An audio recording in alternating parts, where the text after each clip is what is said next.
This podcast is part of the Big Heads Media Podcast Network.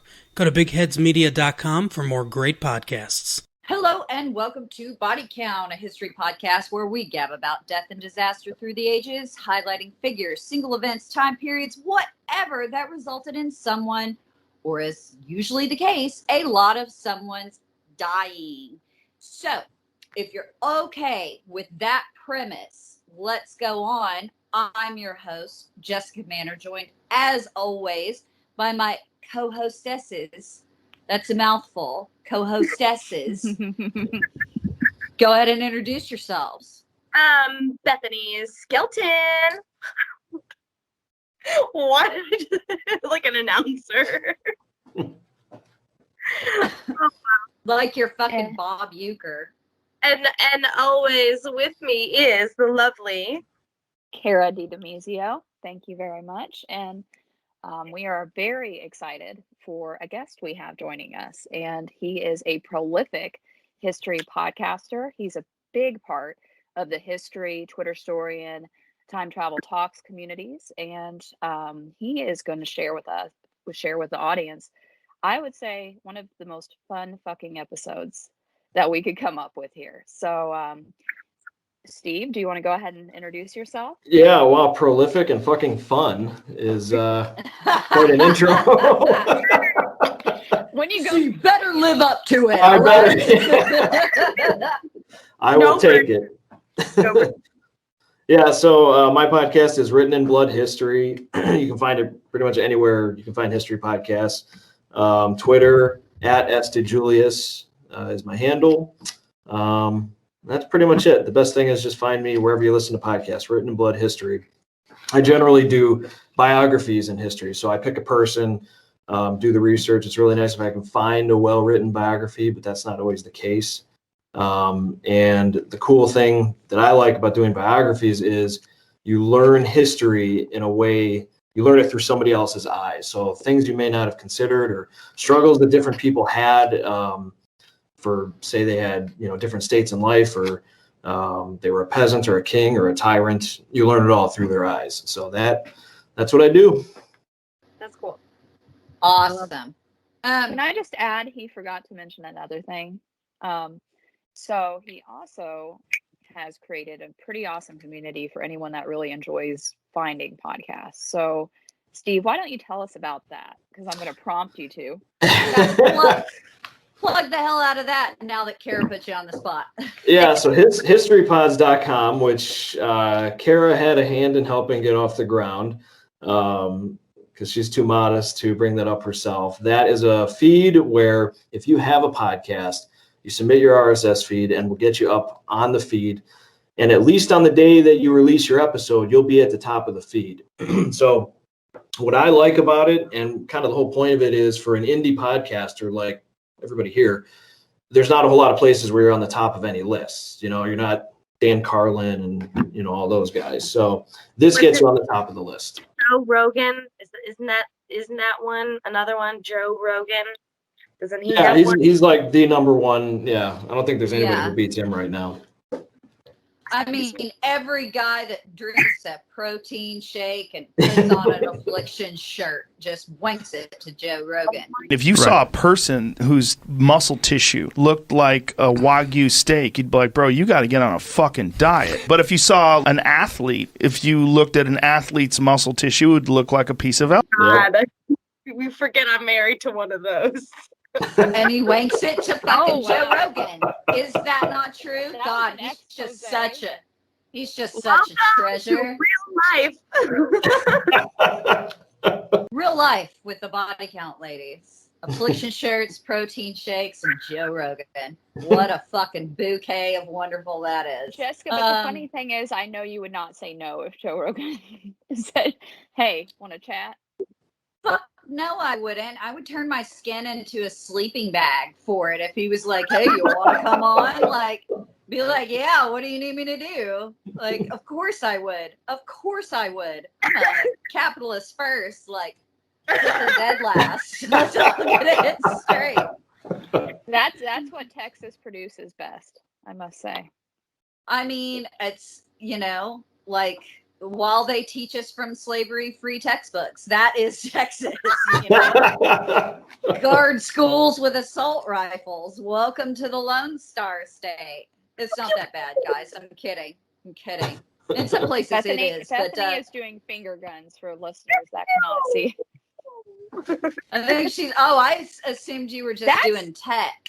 So she was doing Piss, Jay. which is actually a great If I'm gonna be transition. If I'm gonna be true, I'm gonna do the buffalo sign, okay, from where I went to school in Texas, okay? Oh, I thought we were talking about like Texas Tech literally has finger guns as like what gets them pumped up. It's the most Texas fucking thing in the world, and I can't like.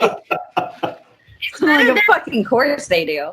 It's better Who than doesn't get pumped up for finger guns, right? Like that's the better question.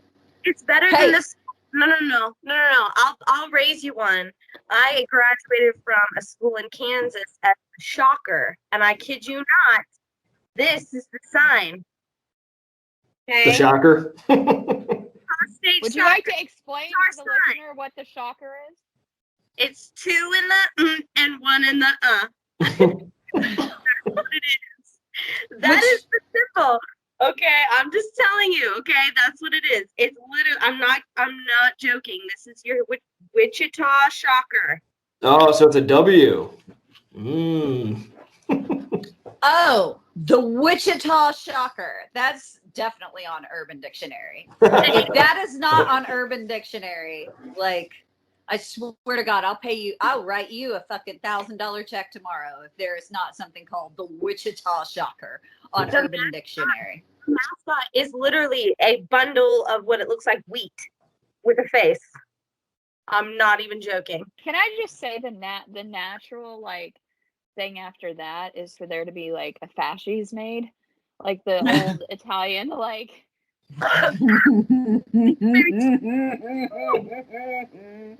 Oh my God, that's amazing. But you know what I'm saying, man? Because the next extension off of that is to make like a little bundle and go running with it or something. Like Jesus.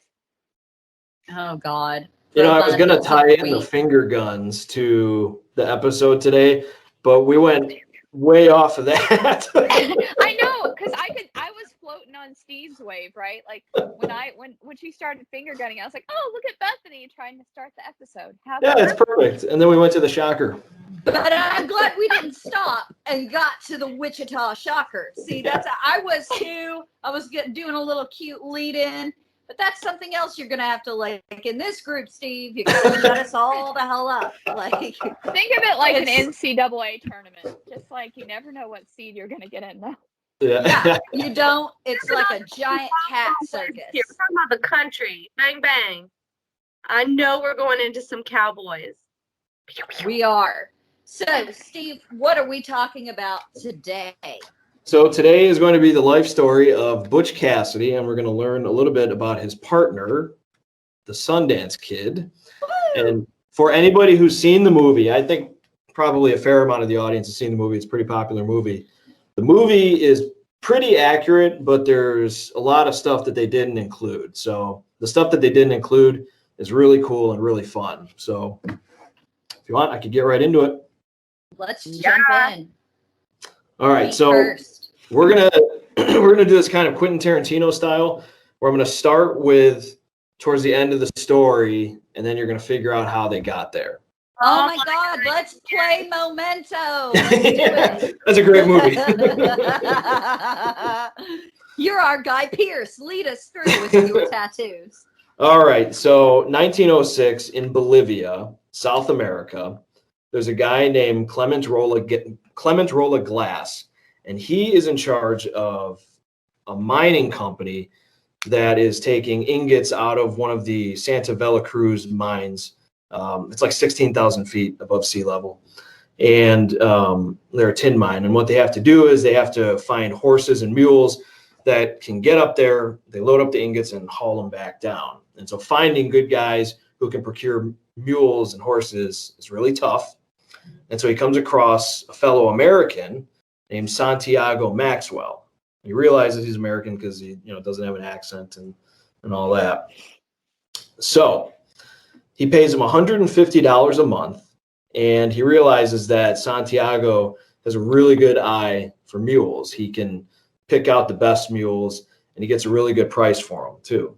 So he gets promoted to not only buying the mules, but he gets promoted to guarding the payroll cart for the mines. Now, the payroll cart is carrying $100,000 in cash, cold hard cash in these days. And he does such good, yeah, it's a lot of money. Did So anybody want to try to do the inflation math for that? Because I sure do not, because I don't think it can be done. No. It's a shitload of money. Well, plus, not only do you have to figure out the inflation rate, you got to take that to Bolivia, 1906. That's true. You know, it's in the hands of the head mule picker. So it's like it's an interesting dynamic. Exactly. I want that job, head mule picker. So Sounds like you have that job already, right? I am the head ass. Let's make no mistake about it. I say that with all love and affection. I've got an entire on-air personality based on that fact. Thank you. Just think what she is behind the screen. I'm actually quite boring, so that everybody knows. She's lying. So Santiago convinces Glass to hire his buddy. His buddy's name is Enrique, but Enrique is also American. And they also carry 6-shooters, Colt 45s. Bethany, there's your guns that you were doing. I'll pull them out. So he gets to be good. Both Enrique and Santiago get to be friends with Glass, and they also get to be friends with a guy named Percy Siebert, who is the guy who runs the mines for Glass. So he starts having them over for dinner, and they get into an argument with Glass and Siebert about what's the better weapon, the Colt 45 or the Winchester rifle. And after enough arguing, it's like whose gun is bigger than others' gun. It's so. It reminds me of that scene from. Have you ever seen Red River with like Montgomery Clift? Like, what do you like better, guns or girls? And Montgomery Clift loved him a gun, if we will, everybody. And whose gun is let's bigger? Just say that. Who's got the bigger, better gun? Whose bullets are more virile? So Enrique stands up and he goes, "Let's show him, kid." And then, and then the kid stands up and he goes, "Let's go, Butch." And so they realize, Glass and Siebert realize, okay, these guys are not Santiago and who's the other guy's name? Santiago and Enrique. So they go outside and they take a bunch of empty liquor bottles and they start throwing them up in the air. And who ends up being Butch Cassidy and Sundance, they start pulling out their revolvers and shooting these things out of midair. They don't miss any of them. And so Glass, he takes his Winchester rifle and he lines up one of the liquor bottles down a ways and he starts picking them off with his Winchester. And when Butch Cassidy and Sundance realize they're not as good with the Winchester, they say that we're better when our targets are moving. Oh, shit, yeah. They're growers. The spirit of Texas has come out. So I'm gonna say that they're growers, not showers. That's what they are. Bethany. Saying, that's what it sounds like to me. But we're talking 1800 or 1900s. So yep. Different lingo back then, I guess. Growers, not showers. Rifles, not pistols. I don't know. I haven't heard that in a long ass time, Bethany. Good for you. All right, so that was our Quentin Tarantino intro. So the question is, how did these two guys end up in Bolivia, South America, under fake names, working for the Concordia tin mine? The answer is, long story, but in 1866, Butch Cassidy was born, but his name wasn't Butch Cassidy, obviously. That was a name that he took later on in life. He was born Robert Leroy Parker. And 1866, the Civil War had just ended. The president was assassinated. Cholera was sweeping across the continent.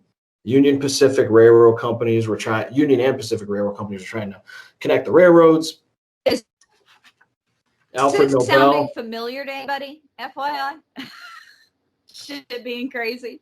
Oh, yeah, right? Pandemics, Cholera wars. sweeping. Yeah, exactly. Yeah.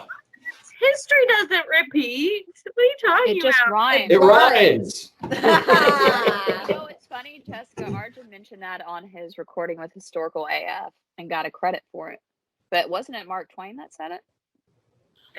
Actually, Mark Twain never said it. It's actually an uncredited quote. Mark Twain did not say it that way. It is not a Mark Twain quote. Everybody is incorrect in that, including, I just always want to tell people, when you look at quotes.com, just take it as a fucking 2 palms full of horse shit, okay? Because they don't credit anything correctly.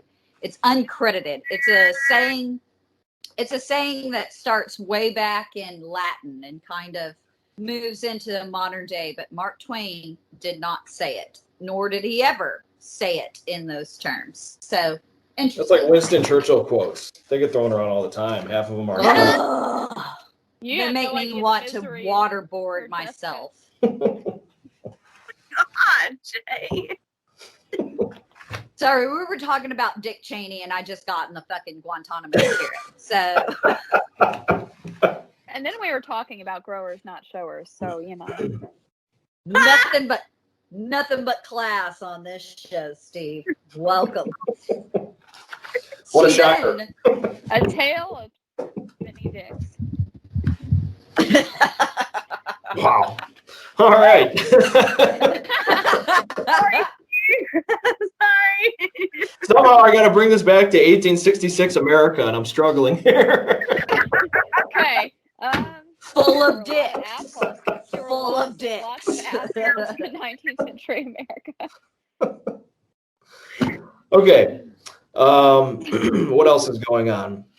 Unemployed Civil War veterans are looking for work, and there's gold rushes going on across the Mississippi River. But a group of people beat a lot of the gold rushers and the homesteaders that are going west, and those were the Mormons. They had already kind of started building up Utah and Salt Lake City around this time. That is how Robert Leroy Parker's family ended up in Salt Lake City, Utah, was because his grandfather was a weaver in England, and he was recruited by Brigham Young, who sent missionaries all over the world trying to get people who were good at trades to come to Utah and help them build this Mormon kingdom. So his family actually comes from England, which I thought was really cool. Oh, and then when his grandfather got to America, he walked the 1,300 miles from the east to the west to get to Utah, which walk? That's a walk. That's some Forrest Gump shit. You know that story when everybody's grandpa is like, I walked uphill both ways in 3 feet of snow to get to school. That man actually walked. Yeah, covered wagon, and he had his family with him too. He had little kids. He had Oregon Trail, wasn't he? No, that's right. Had a 17 wives and 75 kids, like just doing the thing, doing it. Yeah. Like a boss. You have died of dysentery, like an Oregon Trail. So he lived. Hanging out with the Romneys and just rocking it up and down. All right, so his father, Maximilian, takes over the family farm. He purchases 160 acres in Utah to start their family ranch. But that's crazy to me. Like, I live on 20 acres. It's a lot to maintain. I can't imagine owning 160 acres. I don't even know what I would do with that. I think my parents are and it's rugged terrain, and that's saying something in Kansas. So you could always build a giant obelisk to something. And I come from the land of 25 section ranches, a section being 6,000 plus acres. Holy crap. Yeah. That's because you grow stuff. You grow shit. We don't grow shit. We make cows. It's Like that's it. you grow shit. 1/3 Well, what of do the the beef cows eat? produced in the United States.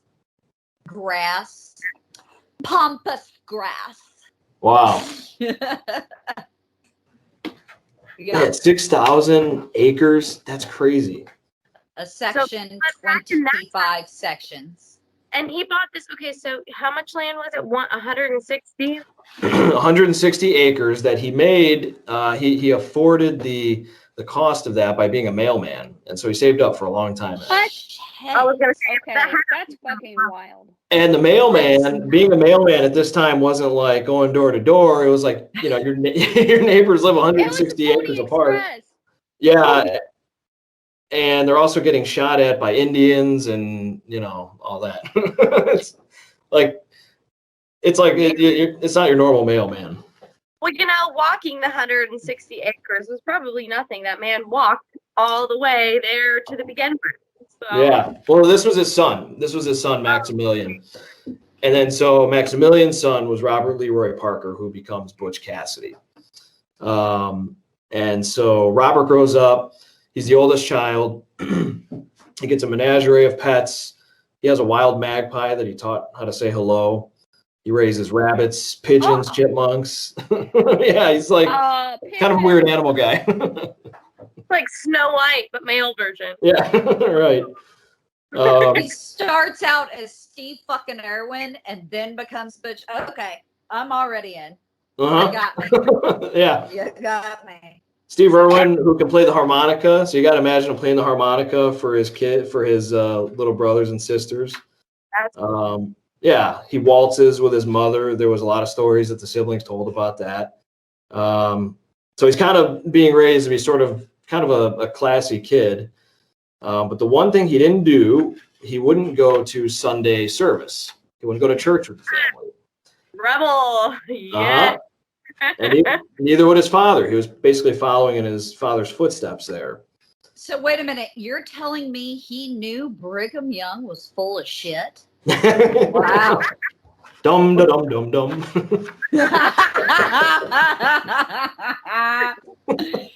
Oh, amazing, Stephen. Oh my God. Thank you for that and for knowing that. I'm done from here on out. Okay, good. All right, so his love of animals kind of transforms into a love for horses. As he grows up, he gets put in charge of the horses. He grooms them, he feeds them, he doctors them. Kind of like imagine sort of the way some guys are about their cars. That's how he was about the horse. Like he wanted to know everything about it. Same thing at the time. Basically, yeah, same thing. Plus, then yeah, makes sense. Yep. And then he also developed a habit to be able to approach wild stallions and tame them instantly. Like he was kind of like a horse whisperer. That gets him jobs at other ranches as a cowboy, as a cowhand, because if they have wild horses that are difficult to tame, hire Robert Leroy Parker. This kid will come there and, he'll be able to help you out and take care of the ranch. Well, actually, that makes sense because you said that even, he made, connections with rabbits and squirrels. And I feel like he kind of was like your Dr. Dolittle of sorts back then. Yeah, or like Steve Irwin. It's kind of weird. Some people just have that, I guess. I don't know. This is where he gets into his first trouble with the law, though, is when he's working on these other ranches. So one day he's traveling to another ranch to work as a hired hand, and he realizes he needs a new set of overalls. And so he stops at a general store. The general store's closed. And so most people would just move on, but he didn't because he really needed overalls. So he broke into the store. He wrote the guy an IOU, and he took a piece of pie as well, along with the overalls, and went and completed his job. But the shopkeeper wasn't too fond of the IOU, and so he had Robert Leroy Parker arrested. He was released. I don't think he was officially charged. It ended up not being that big of a deal, but that was the first recorded incident of him running into trouble with the law. You look like you're going to say something, Bethany. I mean, I think it would make better sense. I'm just saying. If he took the effort to break in and he already knew he needed the overalls, why instead didn't he leave money? He may not have had it. He was probably, because he was on his way to a job. He was probably going to use like store credit and then come back and pay his debt. Right. That's why he wrote the IOU, and he eventually paid it, but he got arrested first.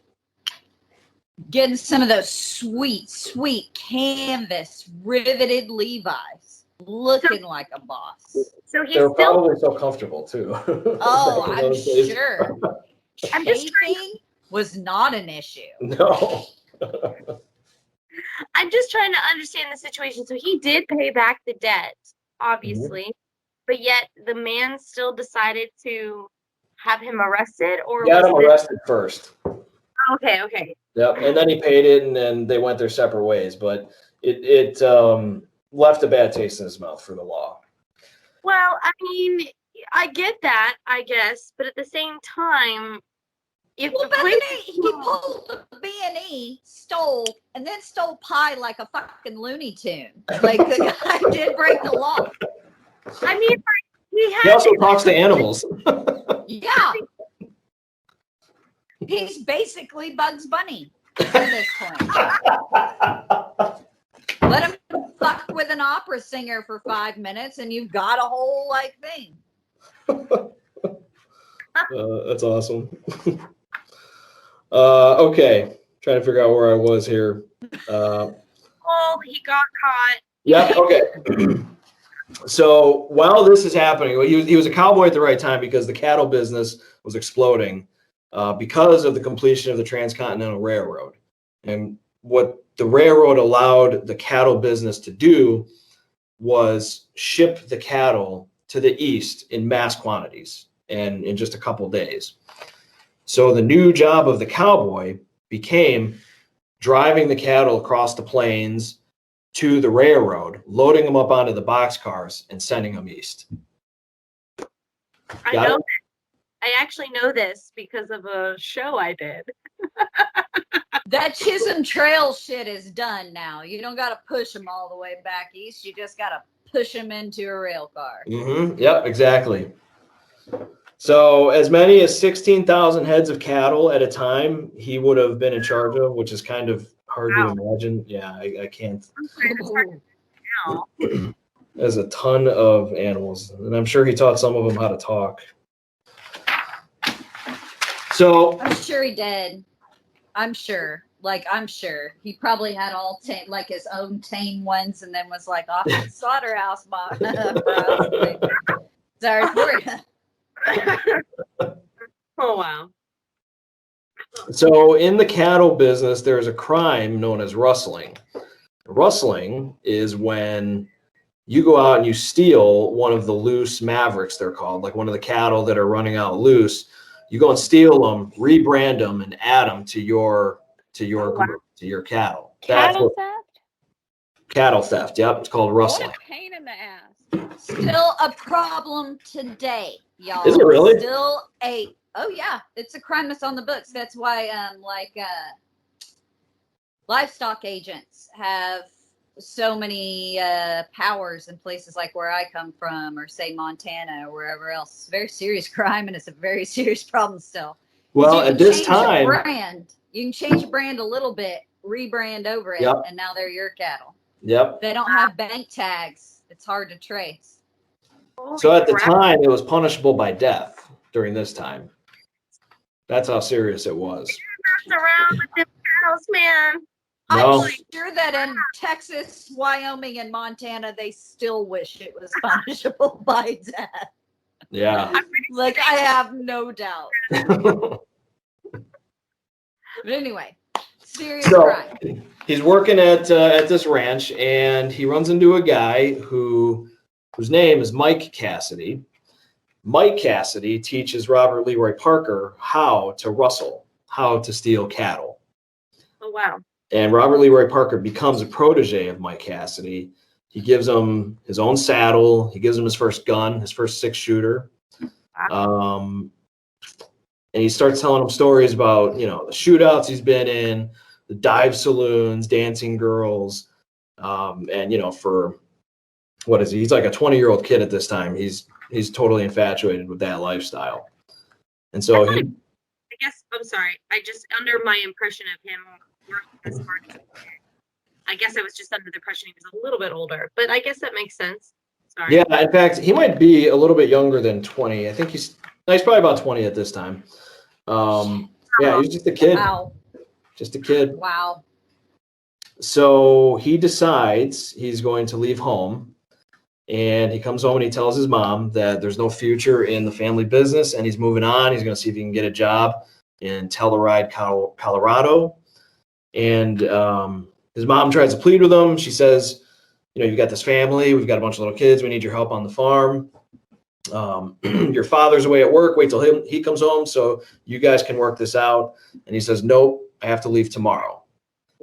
And so there's this really kind of touching scene of that his biographer describes of him, kind of walking out into the sunset like in a classic cowboy movie, and his mother watching him leave. And So is Jessica okay? Yeah, no, I hear the backdrop of My Rifle, My Pony and Me by Dean Martin playing right now. Like it's fucking a real Lobo scene, Yeah, okay. I'm good. This is how my mother took me going to the East, Really? No. Oh. No. Just being sarcastic. So as his mother is watching her son ride off into the sunset, she gets interrupted by his baby sister crying, and she has to go in and tend to the baby. And I bring that up because that baby sister, her name is Lula, she comes up at the end of this story. So remember baby Lula.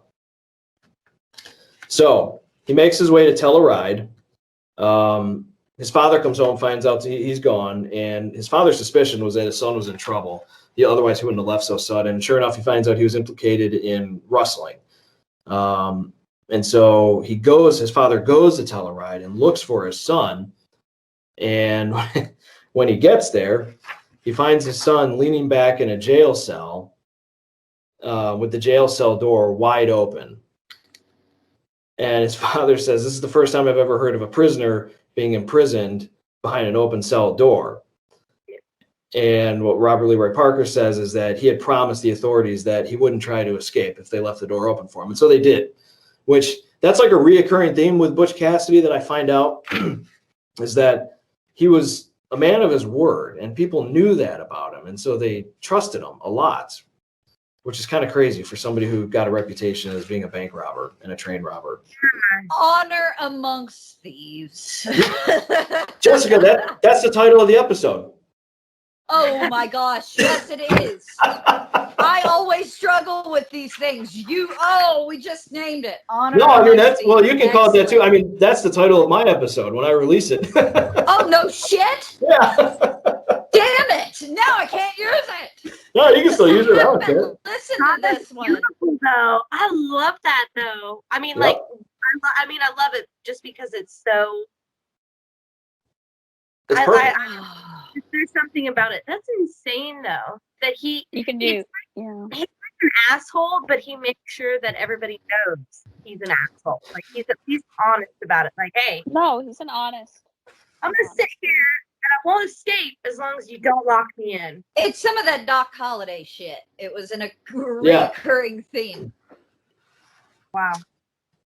So his father tries to convince him to come back home, obviously, and he tells him he can't. He hands his father a wad of cash, and his father's like, we appreciate the money, but we'd rather have you. And that's pretty much the end of that. He stays in Telluride, Colorado. I have a note here. Bethany, he's 23 at this time when he's in Telluride. But still, he started out pretty damn young. Yeah.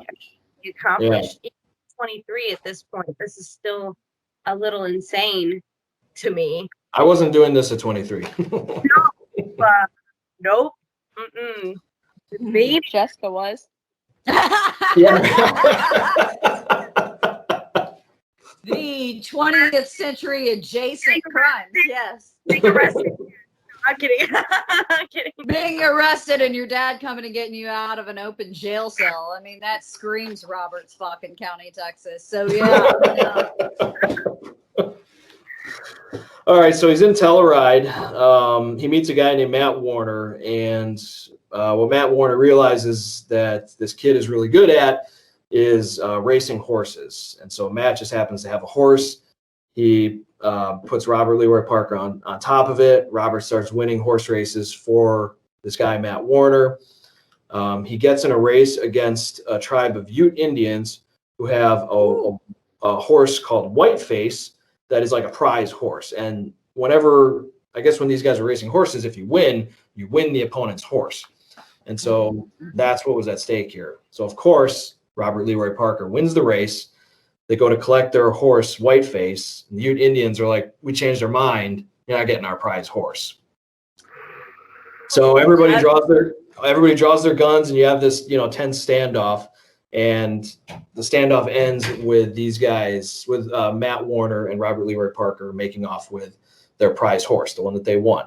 The next day, the Ute Warriors catch up with Warner and company, and they come to get their horse back. And when they're explaining to these guys, look, this was a fair and square deal.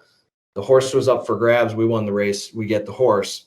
One of the Ute Warriors pulls out his Winchester rifle, points it at one of Matt Warner's guys. Matt Warner beats him on the draw and shoots the Ute Indian warrior dead. Bam! Yeah. And then all hell probably breaks loose. That's what I expected, but actually, no. The Utes, I guess, were scared shitless of these guys with how fast they could draw. So they packed up their dead companion and left, and Matt Warner got his horse. Wow. So there's your first body count, up to 1. Yes.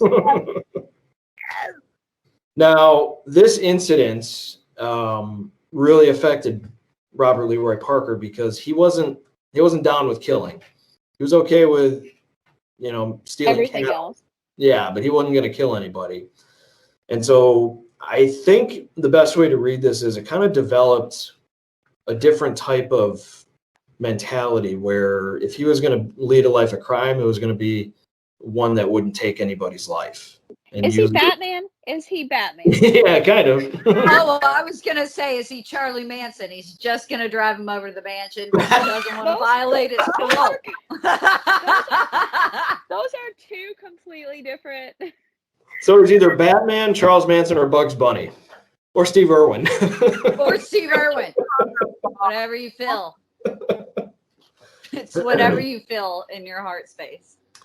So after the race, they spend all their money and they decide on what their next objective is. And one of Matt Warner's guys, he comes up with an idea for a robbery. And so this is where a lot of times with Butch Cassidy, we enter into kind of like American mythology. And so this is one of those things that is attributed to Butch Cassidy, but you can't actually prove it. So just putting that asterisk there. On March 30th, 1889, 3 well-dressed men entered a Denver bank. They sat down at the bank manager's desk, presumably to open a bank account. One of the guys pulls out a vial of clear liquid and puts it on the manager's desk. And he tells him that this is nitroglycerin. And I would appreciate it if you would hand over all the cash you have in the safe. And the bank manager is like, of course, absolutely, whatever you say, sir.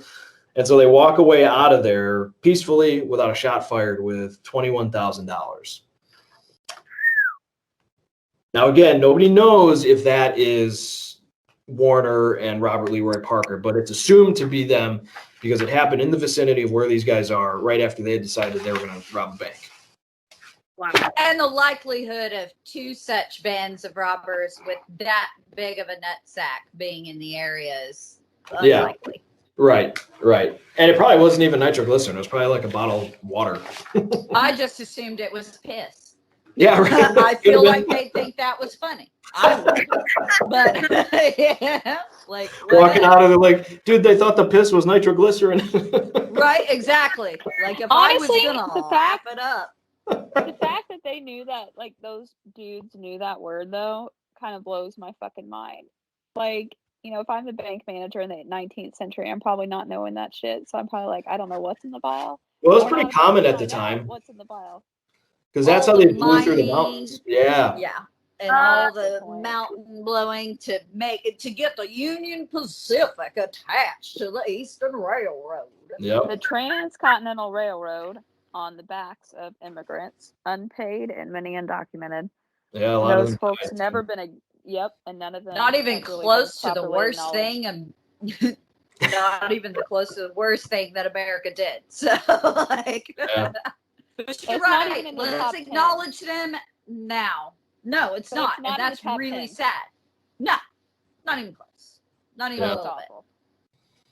That's insane, though, that they were able to do that, though. Like, it kind of, that is some big balls just to go in there and, Isn't that America in the 19th century? Bethany, Isn't that? would you say it was big balls in Cowtown? oh my God, that took me a second, but gross. Gross. What? Oh, look, she's wearing her Shocker sweatshirt. No. No. This is the Jayhawks. Get it right. I was waiting for that to come up again. It'll probably come up again, too. All right, God, so I sincerely hope not.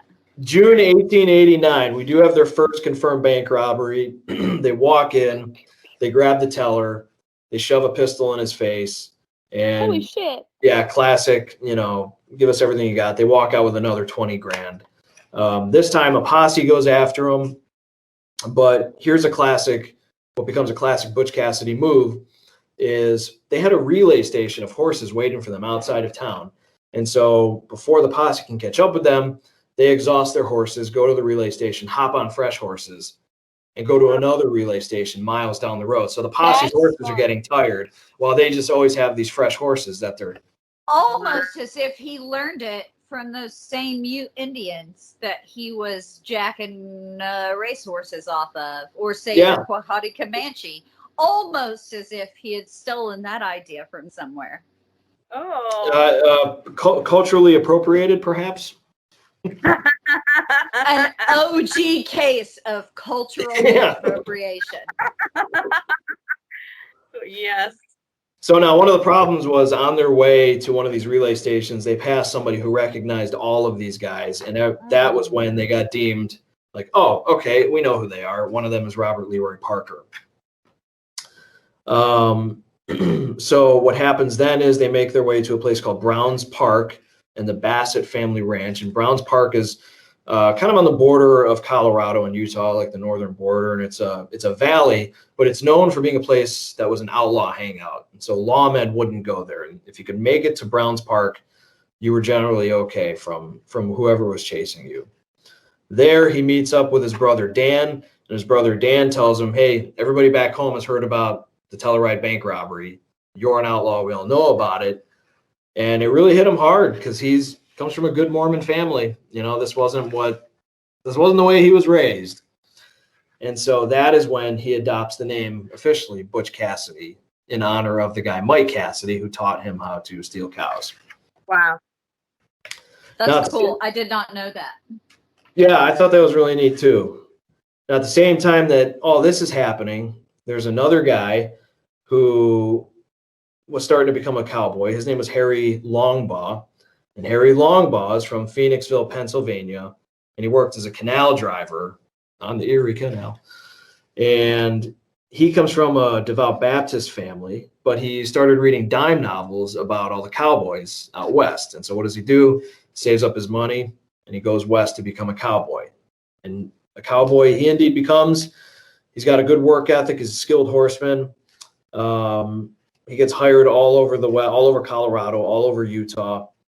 But the problem is there is a bad winter of 1886, 1887 that kills off 90% of the cattle herds in the West. Yikes. This leaves Harry Long. That's a body count, folks. Yeah, you count cows. That's millions and millions and millions. A big one, and then all the beef you can't get in butcher shops and all the people they're affected from that. Like, geez. Holy cow. Yeah, actually, and a lot of cowboys died in this too.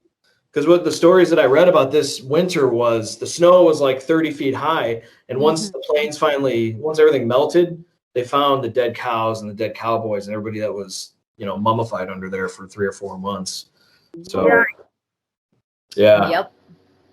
So, in this like sort of period of starvation, Harry Longbaugh committed his first crime by stealing a horse saddle and a gun from Sundance, Wyoming. So you can see where this is going. Harry Longbaugh gets arrested for this crime and spends a year in prison. And in prison, he gets called or dubbed the Sundance Kid. Huh. So the Sundance Kid, when he's sitting in prison, that's where he becomes a professional criminal, right? That hasn't changed. He meets other criminals and they teach him how to be more effective at the trade of stealing. After he's released, he lives a life of anonymity.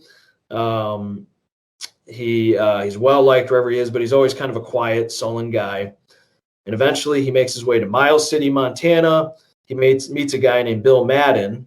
Bill Madden was one of the guys in the Telluride bank robbery with Butch Cassidy and Matt Warner. They decide they're going to rob a train to make some extra money. And as you do. It's like out of a movie. When I read how this train robbery went down, I mean, every train robbery you've seen in a movie, that's exactly how it went down. Riding the horses alongside the train, hopping up on top of it, going over to the coal car, climbing down the coal, hopping into the engine, and, there's your guns, Bethany. That's when you pull them out. Pulling an Indiana Jones to a Back to the Future, back to an actual Western. Good for them. Yep. Isn't that like number one thing to do to get the feds on you in those days, though? Yep. The Pinkertons. Well, there weren't the feds yet. It was the Pinkertons. Yep, an independently contracted private detective agency. Man. Yep. Do you mean the military-industrial complex is a long-standing tradition almost? Private police forces in America, Kara? Is that what you mean? Oh my God, do we come by that fucking naturally? Holy shit. Color me surprised. I'm surprised. You motherfucker. Have we been allowing private industry to fucking police us since, my God, America? Well, that's what the Pinkertons were. They were hired detectives. You robbed a train, you called the Pinkertons, and the Pinkertons, for the right price, would go and find your guy. And they loved train robberies because the owners of the railroad would pay whatever amount of money it took. They cared more. That makes sense to me. Yeah. Yeah, they cared more about getting the guy than the money that was lost. Which, by the way, can I just add, before they were union breakers, they were kind of like Old West badasses. Oh, sorry, yeah. I just always hear that they were only union. No. Yeah, you think of these. You think of all of these like train tycoons as like old rotting men, to be honest, and that's not how they always were. No.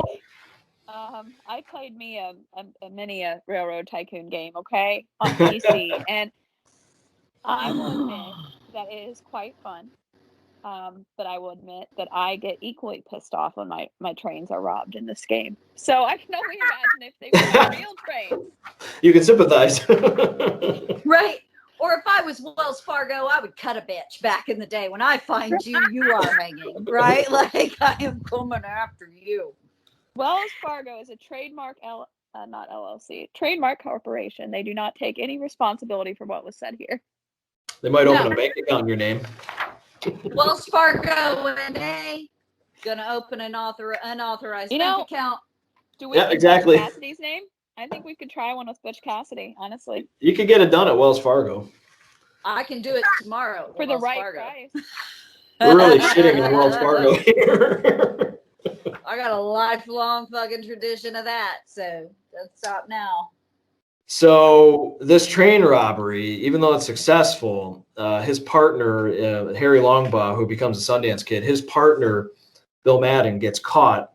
And he gives them the name of Harry Longbaugh and tells them he's going by the name Sundance Kid. Wow. So What since, a rat. right? Fucking Yeah, exactly. harasser. So as soon as Sundance Kid gets his life of crime going, he's already got the Pinkertons hot on his trail. Back in Wyoming, Butch Cassidy buys himself a ranch because he's got so much stolen cattle from his, from his rustling that he needs a place to put them all. So he's basically set up what's actually a front. It looks like he's running just a normal cattle ranch, but it's all full of stolen cattle. Now, what's interesting is It's a front before the mafia had fronts. exactly. Yeah. And a clever bit of branding, I might add, to make every brand look like your own brand. That's Yep. Make pretty every good. ass count. Like you said, you just change it a little bit and, it's your brand. If you're going to be a dick, you have to, make the most out of every ass. Like, what are you going to do? Like, you got to really seal the deal. So- Make ass count, right? Make ass count. A body count the wrong way, if you will.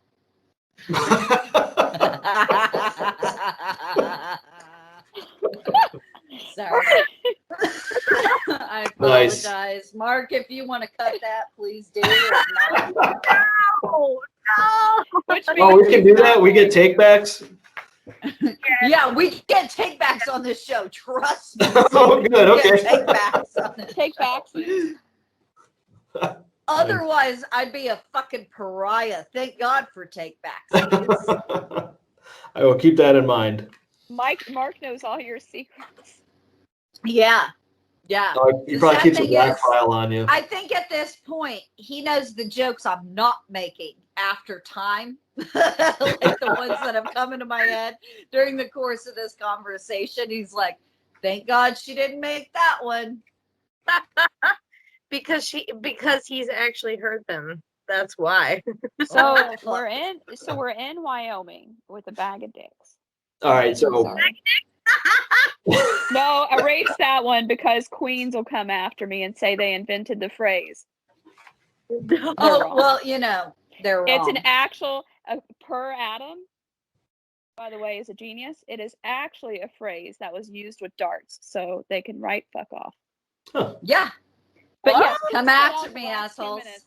No. Please cut the last 10 minutes. Not 10. Oh, wait, 2 we need minutes. to take a pause out, though, before we restart. I'll do a 3, 2, 1 count. I'm sorry, Mark. Can we cut where we start, trashing another podcast? You'll know. It's not Even my though fault they're punishing people. They bully people. Exactly. Even though they're just big, lippy holes of human beings. So I'm going to do 3.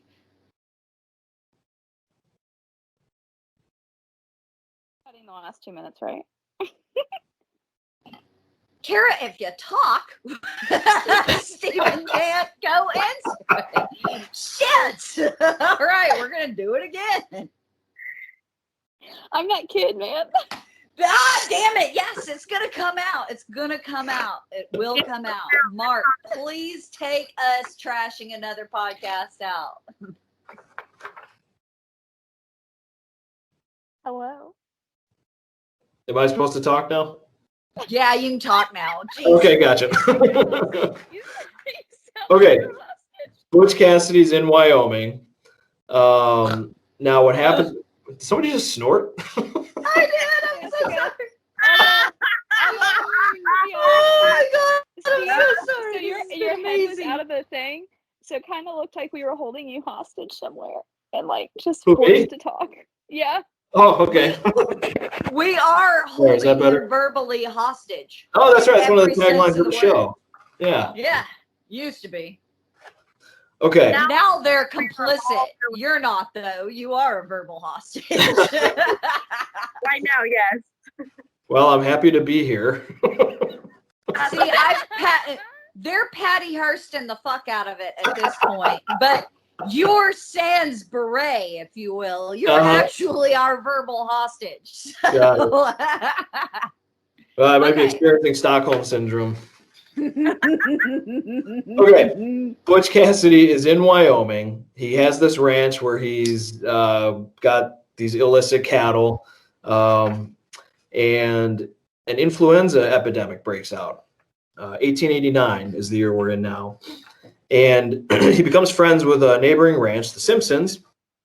Mrs. Simpson of the ranch, she develops some sort of natural remedy for the flu out of herbs and spices, whatever. I don't really know what it is, but apparently it works.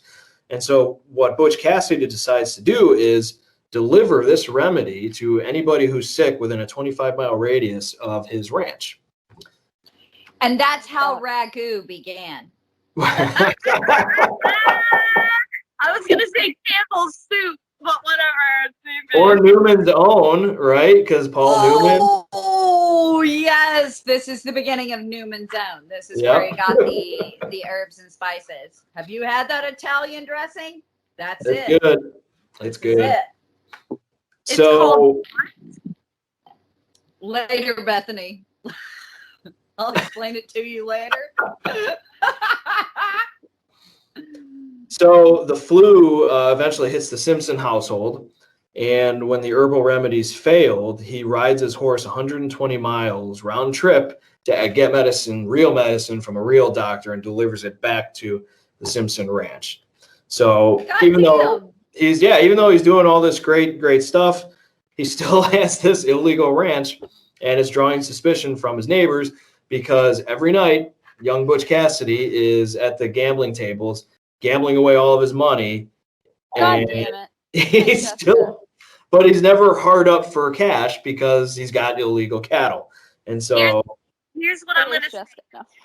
Just because here's how criminals get caught. When you flash the fact that you've got money. Yep. You will get caught. True. It's a tail. It's just how the way the world works. Oh, I work at Wendy's, but I drive a Lamborghini. I'm not doing it. I'm sorry, Bethany. How else are you supposed to launder it? I don't know. I just think of Michael Scott. Yeah, I'm a stay-at-home mom. I know. What about Michael? Why is it Michael Scott? Really quickly, what does he do? Michael Scott. So I've been watching the show again from over. Okay, and so he gets this girlfriend, and she uses all his money and his credit cards and shit. Yes. And they'd insist on like freaking Jan, and he gets the Porsche, okay? Flash in the Porsche, and then literally everyone in the office is like, "Are you having money problems, man?" And it's not for the vehicle, it's for the fact that like literally he acts like it's like when you have like a different kind of profile change on what you're spending and what you're doing, you know? Mm-hmm. And not to mention my favorite moment, I declare bankruptcy. Yeah. Michael, I want to circle it not back bankrupt. around. It's not bankrupt. You can just declare it, sir. I forgot about that. I want to circle it back around, and you always know a guy that you don't want to lend money to based on the number of racehorses they fucking own, unless they're a millionaire and that is their business. But when a guy tells you, so we're circling back around to the racehorse thing. When a guy tells you, "Oh yeah, I got 2 racehorses. I run them at Ruidoso or Remington," you're like, "Well, no, that's a denied." Yep. All right, so posse gets organized to come and get him because his neighbors are like, something's up with this guy. He's got too much money. He's making a lot more money than us. So they send a posse after him. During his arrest, one of the marshals pulls a revolver out, and he must have had it out for Butch Cassidy. He puts the revolver right to his belly and pulls the trigger, but the gun misfires. He pulls the trigger 2 more times. The gun misfires 2 more times. The 4th bullet fires and grazes his skull, but he's okay.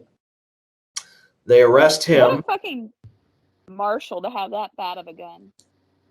Yeah. Well, he probably didn't clean it. He's probably an old drunk, just like the outlaws he's fucking hunting down. So, like, the reality is he's not any better than the outlaws he's going after. He probably used to do this shit and became a U.S. Marshal.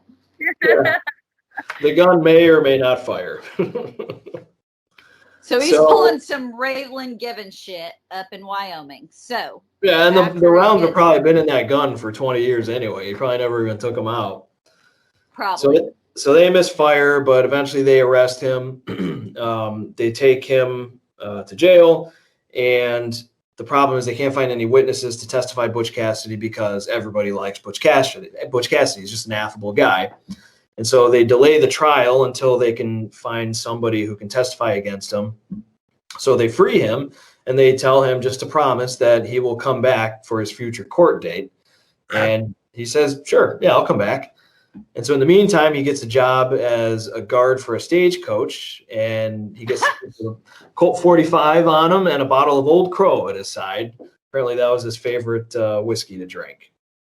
During this time, we're getting back into legend territory here. During this time, he apparently took a trip down to San Antonio, Texas, and he visited the Fanny Porter brothel, which is a famous brothel down there. So he didn't even see the Alamo. He was there for the brothel. He was there for the brothel. He's there to play the chicken ranch game, all right? So now he comes across a girl who he figures out is only 16 years old in the brothel, and his conscience gets the better of him, and he convinces her to travel with him to Wellington, Utah, where he finds a good Mormon family for her to live with. Aw, see, this is my problem with you. You can't dislike these people. Riding 125 miles to get real medicine, saving a 16-year-old from a chicken ranch. Like, I guess I want to know when he discovered like the 16-year-old was 16, right? Because what made him feel like so compelled to literally probably take post him Spain. to church? Probably post Spain weeping. I'm sorry. Sorry, but let's be honest. You're probably right, honestly. I mean, at least, like, even though he clearly has already done two bank robberies and a bunch of bank robberies, and stolen cattle, he's still willing to go out of his way to save an underage girl. Like, that baffles me. On top of that, after this, he returns back to his court date. He goes back to stand trial. He comes back. Justice. And so they put a case together. He's there. It's in Lander, Wyoming. He's there to face justice. And his lawyer is an old friend of his because his lawyer moonlights as a cattle rustler. And Butch Cassidy helped him in a bar fight. And so his lawyer told him, well, if you ever need a legal defense, I'll be there to help you out. And so here we are. Can I just add that he had about as much chance as Dick Cheney had of being prosecuted for waterboarding? That fucking trial being in Wyoming. Pretty good fucking chances. Okay, so Butch Cassidy's friend gets him acquitted from his trial. But you guys have all heard of double jeopardy, right? The prosecutor puts together a new case and he gets retried. And there is evidence, you can't prove it, but there is evidence that the jury is bribed. And one way or the other, he is found guilty and sentenced to prison. There's not a whole lot of details on how that happened or how they were able to get him on double jeopardy, but that's the story that has come down. Now, there's a kind of a funny little story an anecdote. When he's sitting in jail, he summons the jail deputy one night, and he asks him if he can just let him out just for tonight. He's got some business to attend to outside of town, and he'll be back before dawn. The deputy, so yeah, like, not making this up. The deputy summons the court clerk and passes on Butch's request, and the clerk tells the deputy that if Butch Cassidy gave him his word, he would keep it. Wow. So they let him out. He goes and does God knows what. We don't know what, but he comes back before dawn for his prison sentence. Wow. Now, when he gets to the prison gate, this is in Wyoming, the warden who's taking in the prisoners starts freaking out because Butch Cassidy is the only prisoner not wearing leg shackles, and he wants to know why. And Butch Cassidy spoke up here, Jessica, and he says, honor among thieves, I suppose. Yes! Gosh. Yes! So he becomes convict number 187, and he starts serving a 2-year prison sentence of hard labor, where he also starts getting a little more of a professional education in crime. During this time, we can go back to the Sundance Kid who's trying to live a straight life under the name Harry Alonzo, but the Pinkertons were closing in on him, and so he's traveling from ranch to ranch and not really making a good go of it, because every time he tries to settle down, the Pinkertons find him and he moves on. Back in prison for Butch Cassidy, with 6 months left on his prison term, he petitions the Wyoming governor for an early release based on good behavior. And so the governor of Wyoming decides to sit down and have a little chat with Butch Cassidy. And he tells him, you're still a young man. You're smart. You're successful in whatever you do, even if it's cattle rustling. If I let you go, do you give me your word that you'll quit rustling? And Butch Cassidy allegedly says, I can't do that, Governor, because if I give you my word, I'd only have to break it. I'm in too deep now to quit the game, but I promise you one thing. If you give me a pardon, I'll keep out of Wyoming. Oh, shit. The governor of Wyoming gives him his pardon, and he gets out on good behavior 6 months early. Wait, can we do something similar with like federal pardons? Can you keep out of the states if you get a pardon? Like, I think it's a great idea. Some people theorize that that's why the governor gave him the pardon, because he knew he was going to be out in 6 months anyway. And so if he could get this guy to promise not to rob any more trains or banks in his state, then it's a win. I think that's a good bit of politicking. Yeah. That's me. So it does that- kind of give me some Godfather Part 2 vibes, though, too. Now, the first thing he Yeah. does after walking out of prison is buy a brand new Colt 45. As he God should. bless. Yep. America. So when he gets out, he links up with one of his old friends, and this friend tells him that he's in legal trouble because he was involved in a shootout and somebody died. And Butch Cassidy goes, I have the lawyer for you. And so he recommends his lawyer to him. But then he goes, well, the problem is I can't afford the legal fees. And so he goes, oh, no problem. I'll rob a bank for you. I'll get you some cash. And so he organizes a bank robbery. And this time, I think this is more or less one of the first instances where Butch Cassidy is actually leading the bank robbery. And so they go into the bank. One of his guys grabs a teller, and there's evidence that Butch Cassidy actually yelled at his guy for being too rough with the bank teller. He said, take it easy on him. Wow. They get the cash. They ride out. A posse, of course, is organized, comes after him, but Butch Cassidy's got his relay stations all set up, and so they outrun the posse. He goes back to Browns Park, which is that valley in the Utah-Colorado area, and he hangs out with the Bassett family ranch again, and they're holding a Thanksgiving dinner. And at this Thanksgiving dinner is a whole bunch of outlaws, because the Bassetts are really the only family these guys have, and so it's natural for them to spend Thanksgiving dinner with them. At the table is the Sundance. We know them nowadays as the Bundy family from Utah.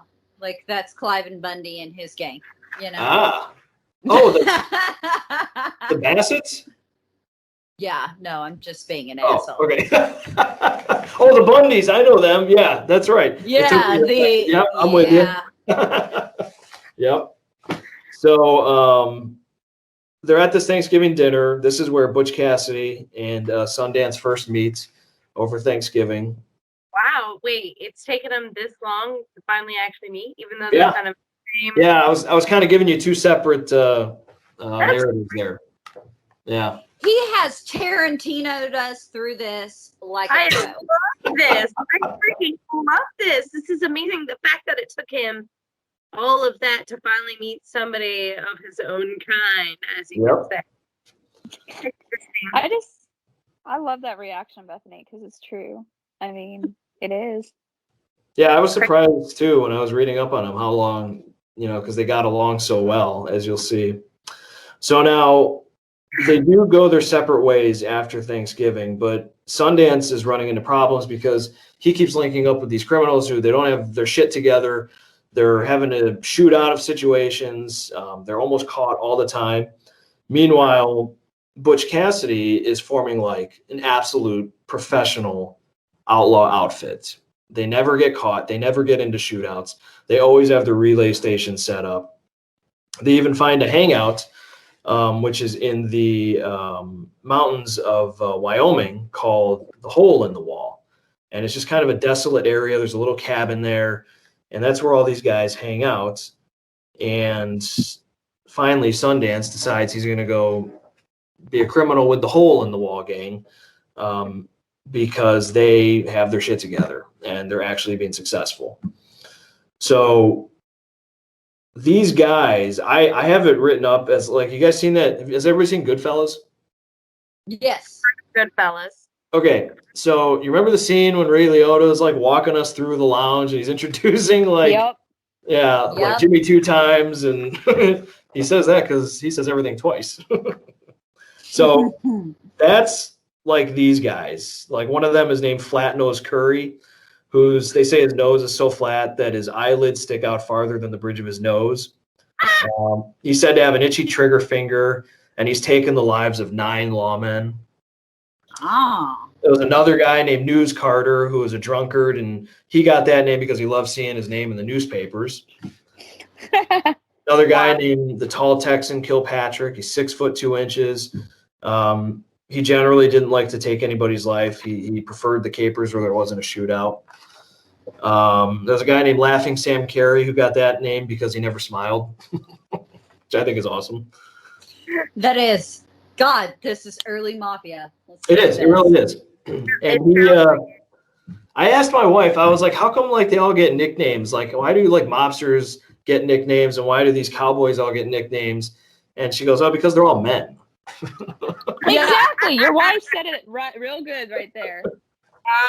Big dick energy. This is big dick energy and the shit kickers mafia. Yep. I called it earlier when I said whose dick is bigger than whose. Like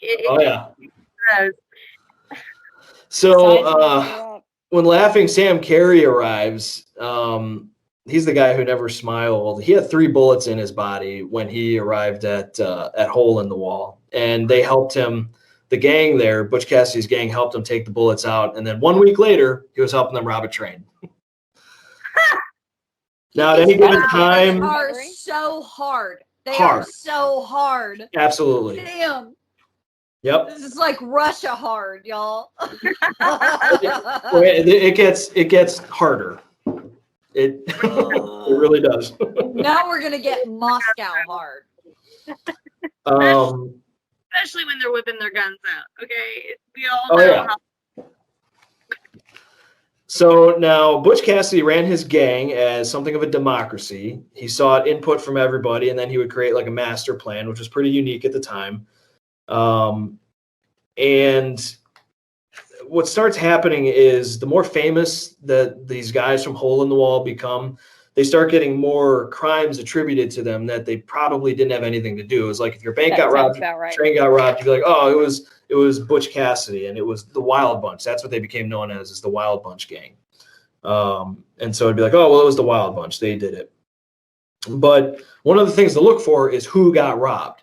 So like if a train gets robbed and the regular people sitting in the train, they kept all their wallets and purses and watches and coins. If they didn't get touched, then you could bet it was a Butch Cassidy caper. But if they did get robbed, it probably wasn't Butch Cassidy. That's one of the hallmarks of his crimes. That and the relay stations. He's still like a true cowboy, had a signature. Or as a true serial killer. I mean, sorry. Well, he's taking stuff that he knows is insured. Again, exactly. When I say like a modern day Robin Hood, he's stealing from corporations and not from the common man. Wow. So now the governors of these few states here in the West are getting pretty ticked off at the Wild Bunch gang. They are putting together something of a war against these guys. They're putting posses together. But a real war breaks out on April 24th, 1889, against Spain over Cuban independence, as we all know.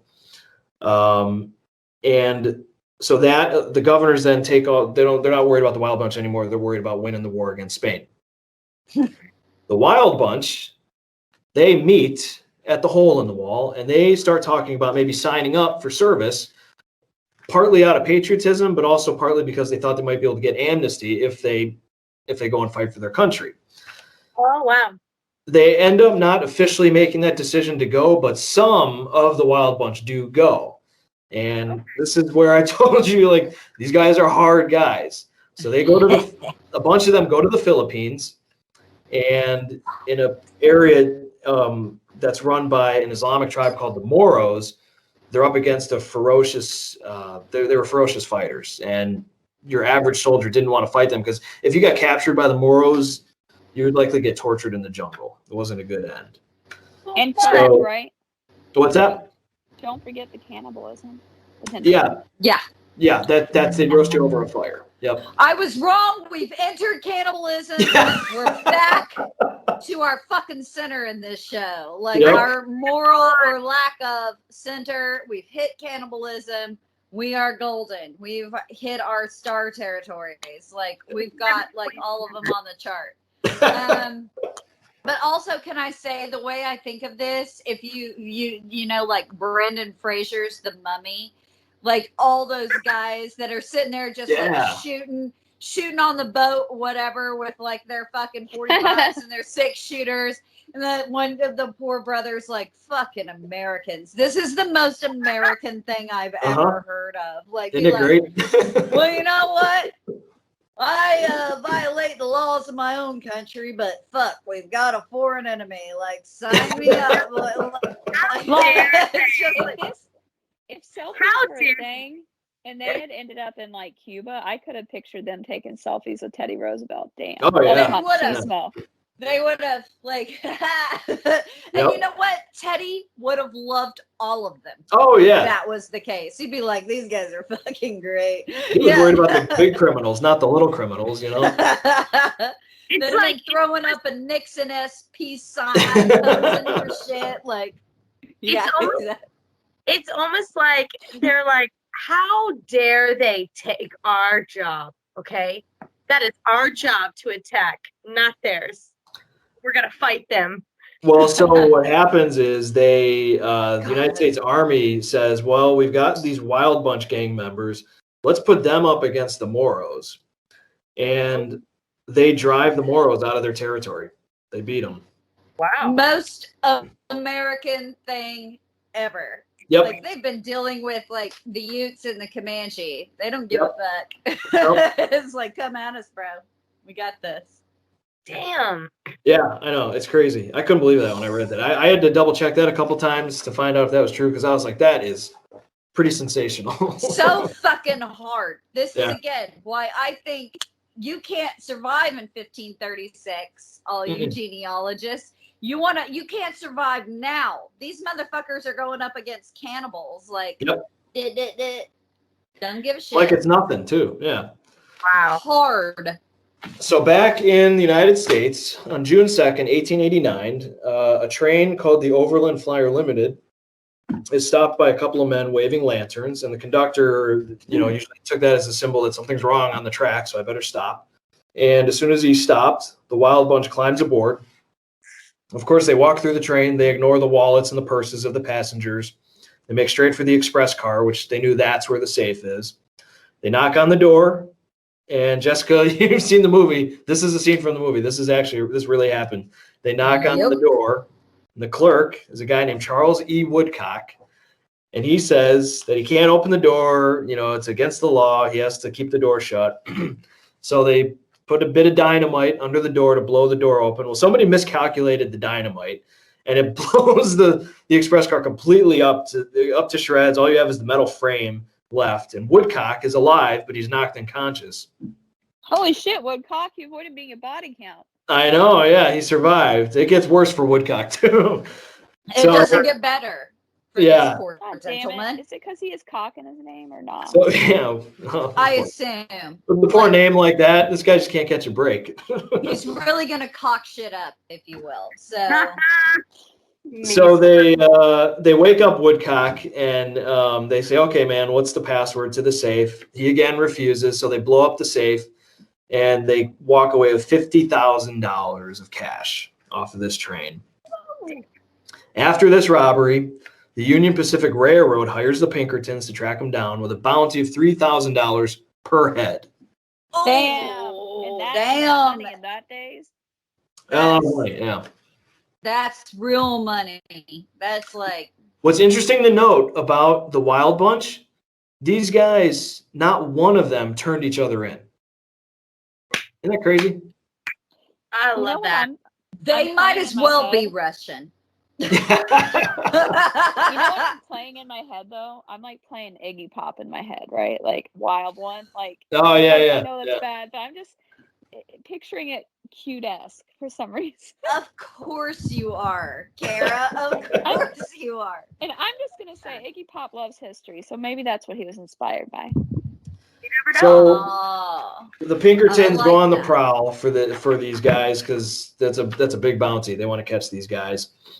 One Pinkerton named Frank Murray goes to a ranch. The ranch is owned by a guy named William French, and he starts showing him photos of some of the known members of the Wild Bunch. And French stops him on a photo of Butch Cassidy, and he goes, "Oh, that's my foreman named Jim Lowe." And this guy Murray is kind of shocked, and he goes white because he's not about to arrest Butch Cassidy and the Wild Bunch by himself. So he goes back to the saloon to grab a drink and think about what his next move is going to be. While he's there, he didn't realize that the Wild Bunch had found out that he had located them. And so they come up with a plan that they're going to kill this guy. Oh, no. Butch Cassidy tells him, no, we're not going to kill him. He tells him to chill out, and he goes into the saloon where this guy's drinking his beer, and he sits down next to him, and he tells him that he just saved his life. Now, that's important because later on, when they're hiding in Bolivia, when the Pinkertons are closing in on them, this guy, his name is Frank Murray. As one does. Yeah, as one does. He misleads his own Pinkertons from catching Butch Cassidy because he saved his life in this incident. So he remembers it, which I thought was pretty cool. Also, the most Michael Corleone fucking thing you can do is walk in and be like, explain to somebody why you've just saved their life. Yep. Damn. Like, wait, are we talking Michael Corleone before the end of Godfather, or are we talking part 2? Oh, part 2. Before. Oh, before? Well, in part 2. No, part 2, because, like, you know, you're going to give Frankie Five Angels as many chances as you can possibly give. Yeah. But that poor dumb bastard just wouldn't take me out. I know the gist of Godfather, but I will admit I've never seen Don't say it. Don't even look at me. It's been my favorite 2 movies since I was like 5 years old. So good. Bethany, so yeah, and you got 2 part Italians. I know the story. I get it, but I just honestly, can we live stream Bethany watching Godfather? I am so down for that. I'm so down for that. I think it would generate so much money. People would be like, "God damn it, Bethany, we'll pay you to watch because this the excitement.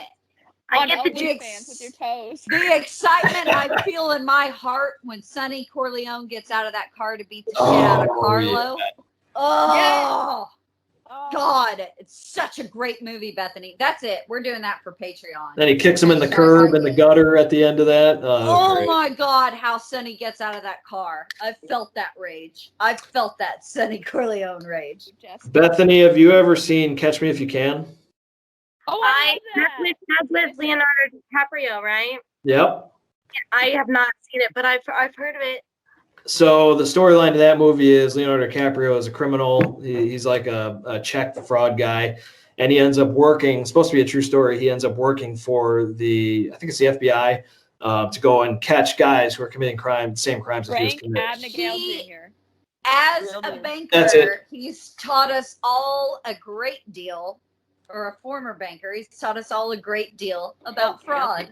Yep. So the reason I bring that up is because the Wild Bunch is slowly getting picked off. Some of them are getting arrested. Some of them are getting killed in shootouts. And so Butch Cassidy and Sundance kind of see the writing on the wall. And so he he gets in contact with a lawyer friend that he knows. And he asks him if there's any chance of getting a pardon if he decides to hang up his spurs. And the lawyer's like, there's no way, man. You've robbed too many big name corporations. You're not getting off the hook for this. Can I just say how much I love how they're still litigious as fuck? Again, the most American thing in the world. Call your lawyer. Lawyer. Lawyer, can you get me out of this or not? Like, Yeah. no, you mess with the corporation. Yep. It doesn't matter if you wanted to kill a dude or not. Fuck. No, they don't care about that. Yeah, Stole from the no. big dudes. Nope, you Don't don't. give two. Yeah, don't give two shits. But the lawyer does have an That's, idea, and he tells them that, you know what we could do is we could see if maybe the railroads will hire you to help prevent train robberies. I like this lawyer. Sign me up, whoever he is. I'm here for it. So the lawyer sets up a meeting between Butch Cassidy and the railroad owners. It's like some remote place in the desert where Butch Cassidy would feel safe. The problem is there's a storm that Butch Cassidy doesn't know about. He's there waiting for these guys. They get delayed and they never show up. Butch Cassidy gets spooked and pissed off, and they never have their meeting. And so he misses that opportunity for that to be the end of his story, unfortunately, because that would have been really cool. how many times in history does that happen? But for one ill-timed storm. Yep. I know, it's crazy. Looking at you, Elizabeth I. So Butch Cassidy goes back to robbing trains because it's the only future he can see ahead of himself. And on August 29th, 1900, 4 passengers stand up on train number 3 of the Union Pacific. 2 of them are Butch and Sundance. They force the train to a stop, and then 3 more masked men jump on board. And they naturally, like they did before, ignore all the passengers and their goods. They go to the express car where they know the safe is, and they knock on the door. And sure enough, it's Charles E. Woodcock, and he tells them he can't open the door. This poor motherfucker. Again? Again. Yep. Man. And so they're basically like, Woodcock, it's Butch Cassidy and Sundance. We're gonna blow it up again. And so at that, he actually does. He learned his lesson, and he opens the door for them. Well, damn, I'm glad he's a man that learns. Yeah, he learned his lesson. You don't want to get blown up. He's not getting paid enough. Let me unlock. I'll unlock it. It's good. I'm cool. Yep. Bethany, you gotta watch this movie. You gotta watch this movie. Yep. I've got it in my notes already. It's down. It's ready to I know, watch. Bethany. I already rented it tonight, so I think it might be my Awesome. post. You will not be sorry. It's amazing. So before this robbery, when he was setting up his relay stations that he was known for, You he put met. bitch instead of butch. Did I really? You're right. Actually, you know what's funny? Every time I would type Butch on Microsoft Word, it would autocorrect to bitch. I am so jealous. That's a bitch of a thing to happen. Yeah. Isn't it? My 365 highlights every curse word in my script like it's my goddamn mother trying to be like, why do you have to cuss so much in this? We can't teach it. We can't show it in schools. Well, no shit, mother. Have you met me? That is, I'm so jealous. Yeah, it was actually You kind of don't funny have- after a while. You don't have a ducking script, you know? Yeah.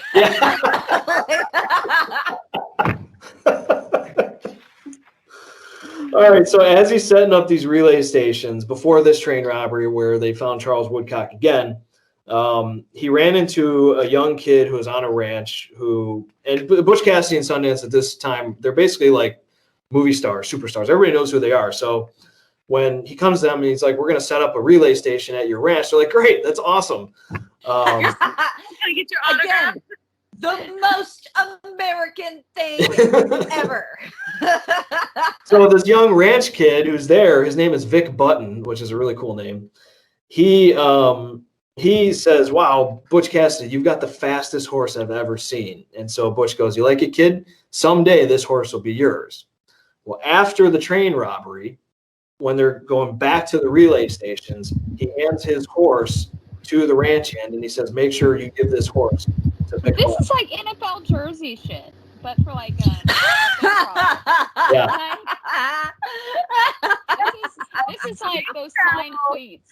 This is some signed cleats, man. Yeah, basically, yeah. I got Butch Cassidy's horse. Yeah, exactly. Dude, that's so cool. Like, who is better than an autograph? Like, in my opinion. Yeah, he got his actual horse. Now, It's a after wedding this autograph. robbery, the bounty on their head goes up to $10,000 a piece, dead or alive. Woo!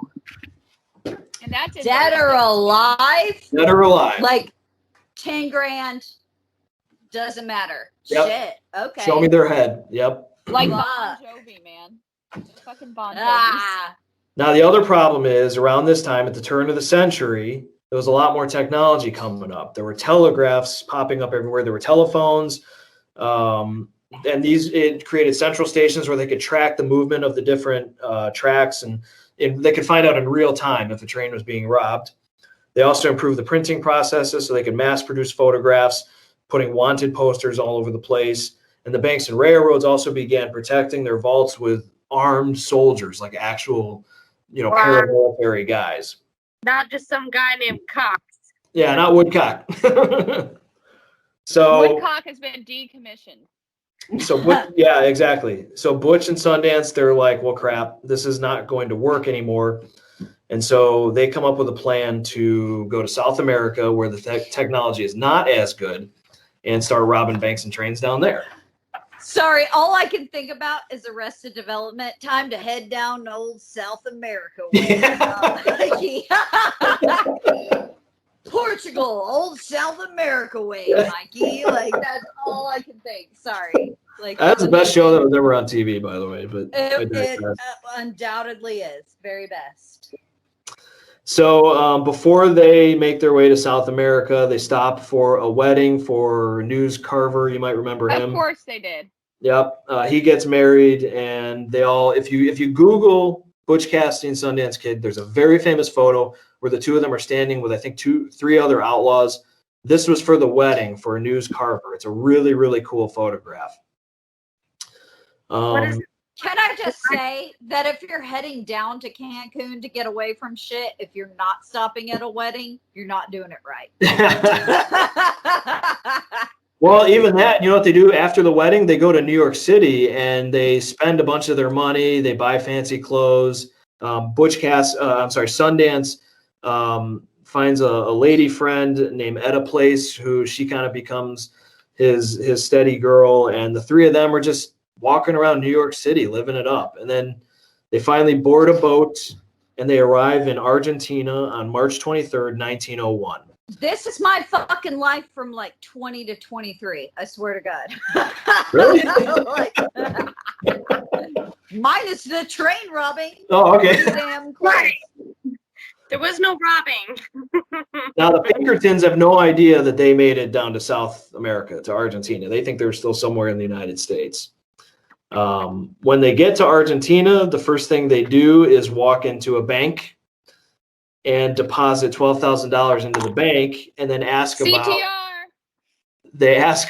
the bank security measures and how they're going to protect their money and their deposit from bank robbers, which I thought was really funny. There's no SAR CTR on that one, Kara. Fucking fortunately. They want to know that their money is protected from robbers like themselves. They're probably casing the joint too. The money they just stole. Okay. Exactly. Not protected by the NCUA. That's right. No, they were not. Oh my God, Kara. For those in finance or banking, this is going to be real funny. Yeah, I'm totally. Yeah, no, it's going to be funny for those folks and probably not the rest of you. But by the way, don't launder your money that way. Also, Hashtag Patriot Act. Hashtag Patriot Act. Hashtag real bitch. So I did do the thing where I looked up, and there is one girl that pops up in quite a few pictures. At a place? Well, the name doesn't pop up, but I mean, it's very interesting. Who it is. Okay, I mean, I figured it's interesting because most pictures you find are just the 2 of them, or just one or the other. Very seldom do you find anybody else with them, and when you do, it is a woman. Yep. So she was Sundance's steady girl, and nobody knows anything about her. They don't know where she came from. They don't know if that's her real name. There is a really interesting theory that she might be the 16-year-old that Butch Cassidy saved from the brothel, but nobody knows. That's probably that might be why it wasn't good to cast somebody else. Yeah. Also, can I just say, Argentina, you guys have really got to stop being the Switzerland of Latin America. Shit. Whether it be this time or the late 40s. You know, late 40s to this time to whatever. It's always goddamn Argentina. Don't cry for me. So they eventually make their way down to Patagonia, on the near the tip of South America. They purchased a 25,000-acre pasture in Patagonia, nestled between the sea and the mountains with lush grasslands. And they start raising cattle, and they actually kind of try and live an honest life for about 5 years among the three of them. They build. That's not bad. 5 years after being a criminal. Yeah, and it actually their cattle ranch takes off.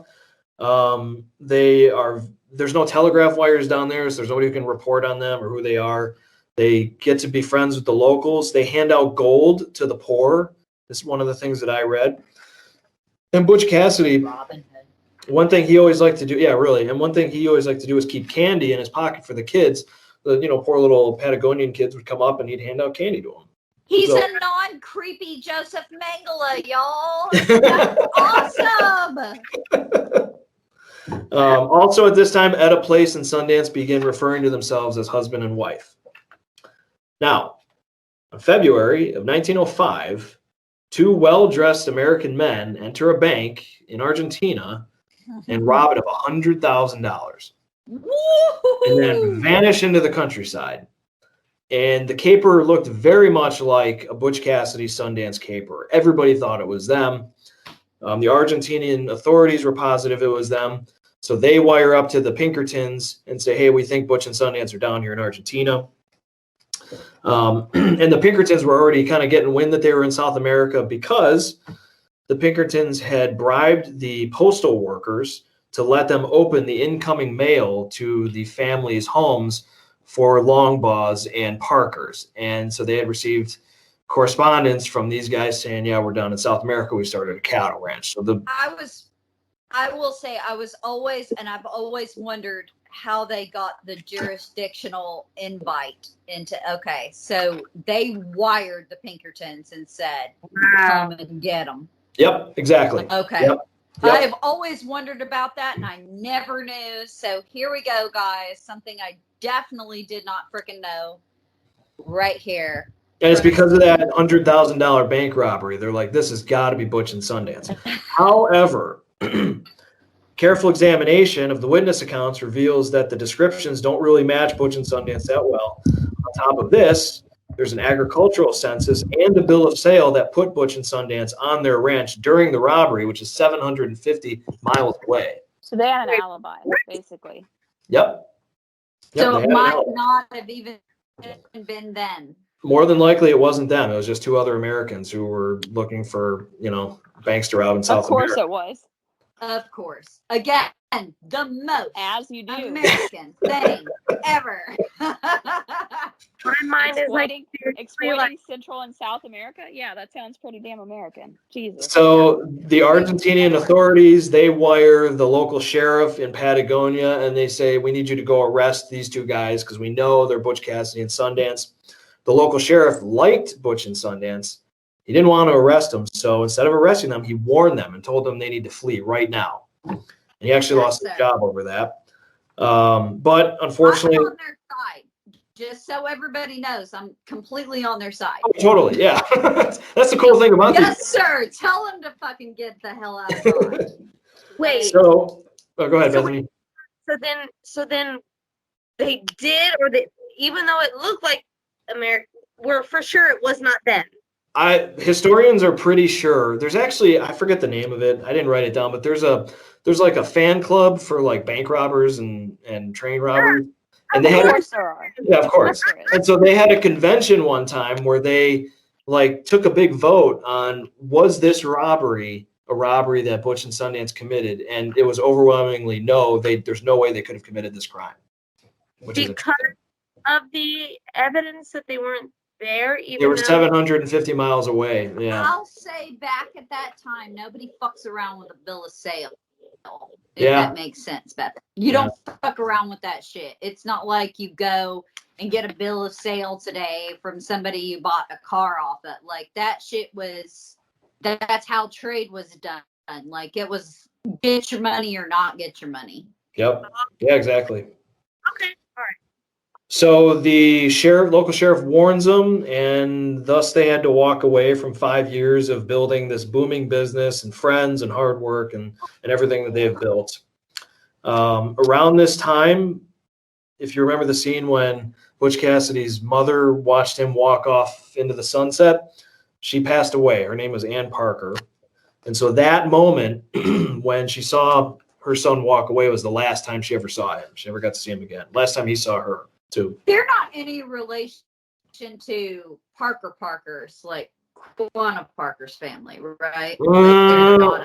I don't think so. I didn't come across that. No, they can't.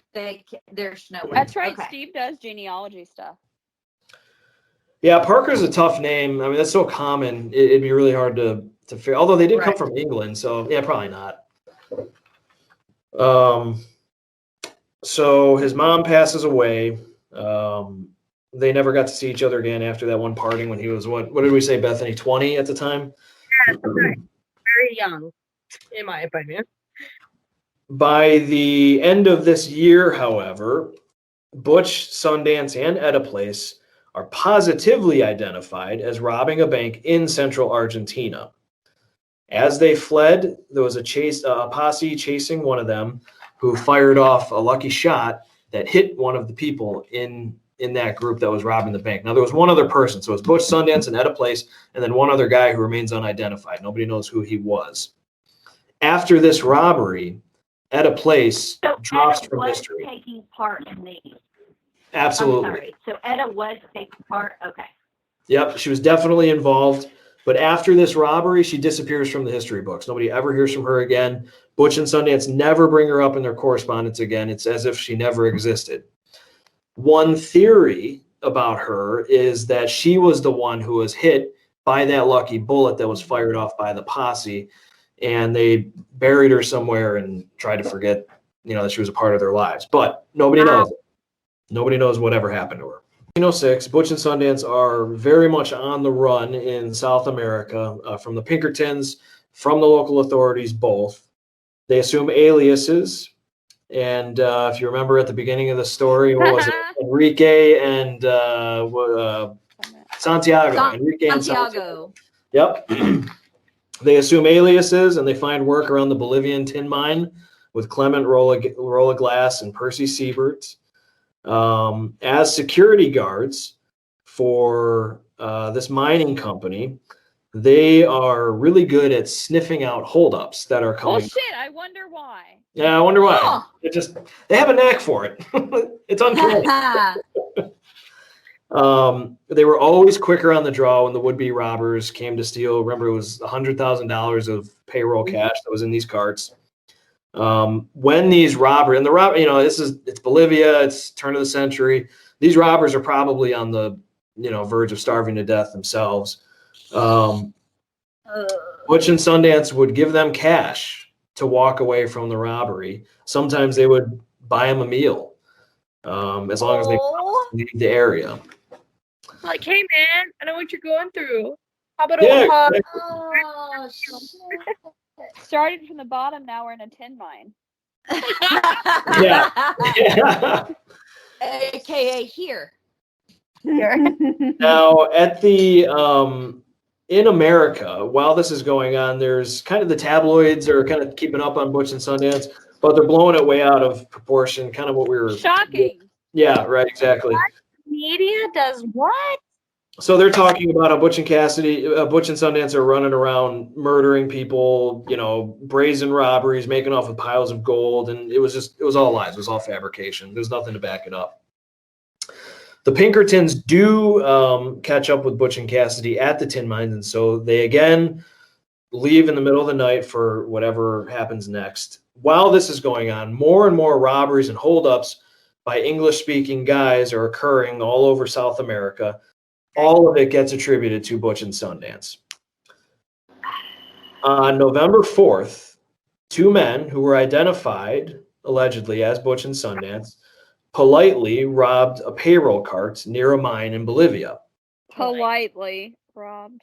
Please, sir, may I That was one of inquire? that was one of the earmarks though of Butch and Sundance, was that they were like really nice, polite guys. One was raised Mormon, one was raised Baptist. It's just the way they were. Excuse me, sir. Can I have your money? No. Yeah, pretty please. Well, I point this Colt 45 at you. I'd prefer not to use it if I didn't have to. So the payroll guards were absolutely positive that they were being robbed by Butch Cassidy and the Sundance Kid. They called them Bandidos Yankees, which Jessica, you might remember from the movie. That's what they kept calling them. I do. Bandidos Yankees. Wow. That sounds right. So they make off with the money, they make off with the payroll cart, but they let the payroll guys keep their mule so that they can ride to whatever town they were heading to. When they get there, they notify the sheriff. They say we were robbed. The sheriff puts it on the telegraph wire, burns up the lines, and he also tells all the other sheriffs in the area where they thought Butch Cassidy and Sundance were heading. After 3 days and 30 miles from the site of the robbery and 15,000 feet up into the Cordillera Occidental Mountains, the outlaws, Butch and Sundance, reach the city of San Vicente. There, they find a resident who is willing to give them room and board. And exhausted, they crash on their beds, but they leave their horses and their guns outside on the front porch. Oh, rookie mistake. Their host was already aware that he was to be on the lookout for two Americans who had stolen a payroll cart. And so he snuck away while they were sleeping to alert the authorities. Now, it just so happens that there happens to be a Bolivian army patrol in the area already looking for the Bandidos Yankees. And they respond and surround the home while they're still sleeping with an entire army patrol.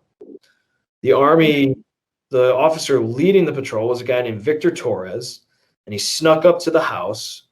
And Butch Cassidy, at some point, he must have been roused by this guy sneaking up to the house. He sees him walk by one of the windows of the house, and he fires his gun, which the bullet pierces the neck of Torres and kills him. Oh, shit. Huge firefight breaks out between the Americans and the Bolivian patrol. Even the local citizenry got in on the fight. They're like, hey, they're fighting Butch and Sundance. So grab your guns. We want to be in on this. This is history. One version of the shootout, and Jessica, you've seen the movie. This shootout in this movie is epic. It is an epic scene. One version of the story of the shootout has Sundance dashing out into the courtyard to retrieve their ammo and their rifles, but was shot to pieces by the guard. And then Butch Cassidy runs out to rescue him and drag him back to the hacienda that they were staying in, and they get riddled with bullets while they're doing this. The problem is the actual events of the gunfight are really poorly documented, and much of what was said about this gunfight is reliant on sources who are not actually there. It's believed that after about half an hour of shooting, everything stopped and a standoff began, and the army waited all night for the Americans to surrender. Finally, at 6 a.m., an army captain and another soldier enter the hacienda, and a local miner says that he found inside the smaller gringo stretched out on the floor, dead, with one bullet wound in the temple and another in the arm. The taller was hugging a large ceramic jug that was in the room. He was dead also, with a bullet wound in the forehead and several in his arm. So it appears that instead of being captured by this army patrol, Butch and Sundance took their own lives. Wow.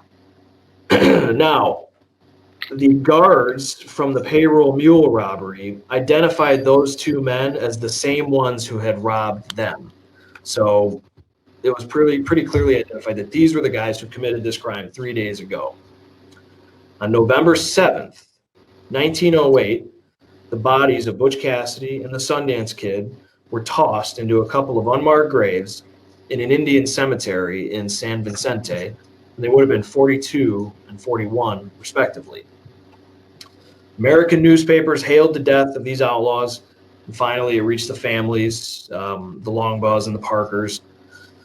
And, you can imagine after so many years of reading all these horrible stories about your kids, it's almost like you're closing a chapter in your life. That's the way I kind of imagined it in my head. This shootout is famous in Bolivia, and it's known as the downfall of Butch Cassidy and the Sundance Kid. However, Kara knows what I'm talking about because she must have read ahead. Yup. The Bolivians, though they figured out that these are the same men who robbed the payroll cart, they hadn't actually identified them positively as Butch Cassidy and Sundance. And they never actually officially claimed it was them. And for years, as we know, from all over North and South America, Butch and Sundance had crimes that were attributed to them that they didn't actually commit. So the question then becomes, who are these guys? Was it really Butch Cassidy and Sundance? In fact, just a few years after the shootout, a guy named Jim Lowe, who was one of Sundance's aliases, is arrested in South America by the Argentinian authorities because they thought he was Butch Cassidy, but Butch Cassidy's supposed to be dead. It's also worth noting that the Pinkertons had never officially proclaimed Butch Cassidy and Sundance had died. In fact, to date, they still haven't said that those guys have died. The other problem, and this is where my opinion comes in here. There's an uncharacteristic nature of Butch Cassidy shooting first when that patrol guard is walking by.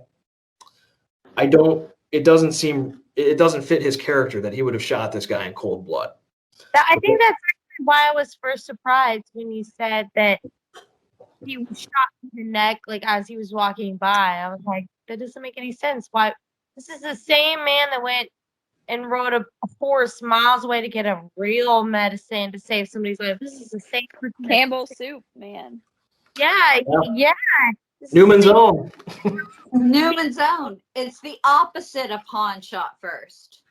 So it makes me wonder, did he wait? Now all kinds of speculations is running through my mind right now because it's like, wait a minute, like, are they dead or well, obviously by now, clearly they're dead.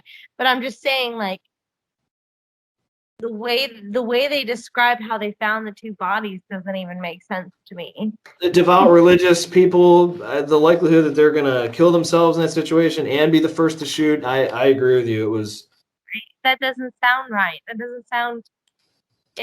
doesn't sound anything like the two people, or especially the one person we've been talking about this whole time. And to know his back, it doesn't make sense. Mistaken identity.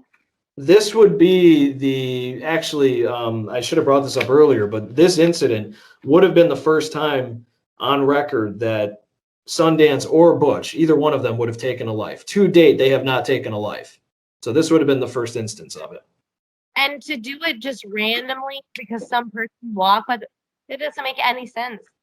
Now, in 1991, so we're into the 90s now, up until 1991, it was pretty much accepted that this was them, even though the details are kind of scant. Butch Cassidy and Sundance never really pop up into the history books after that. So fast forward to 1991. Forensic anthropologist Clyde Snow leads a project to exhume the remains of Butch Cassidy and Sundance in Bolivia.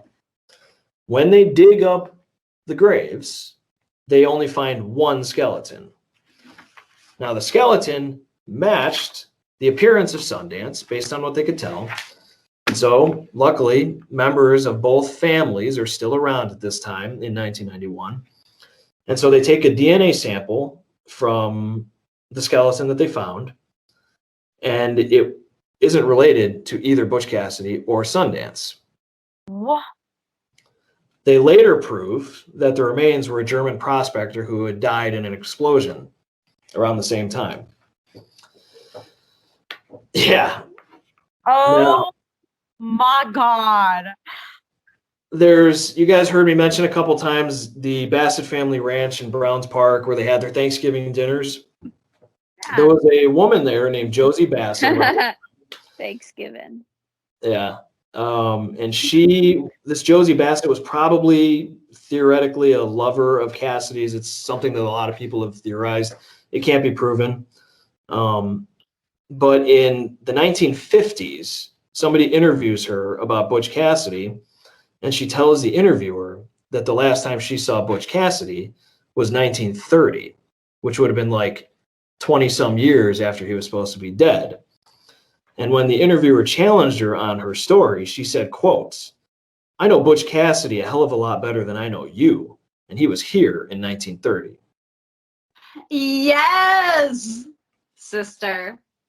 Now, the best posthumous testimonial of Butch Cassidy surviving the Bolivian shootout came from his baby sister, Lula, who was the crying baby that grabbed his mother's attention when she was watching her son ride off into the sunset.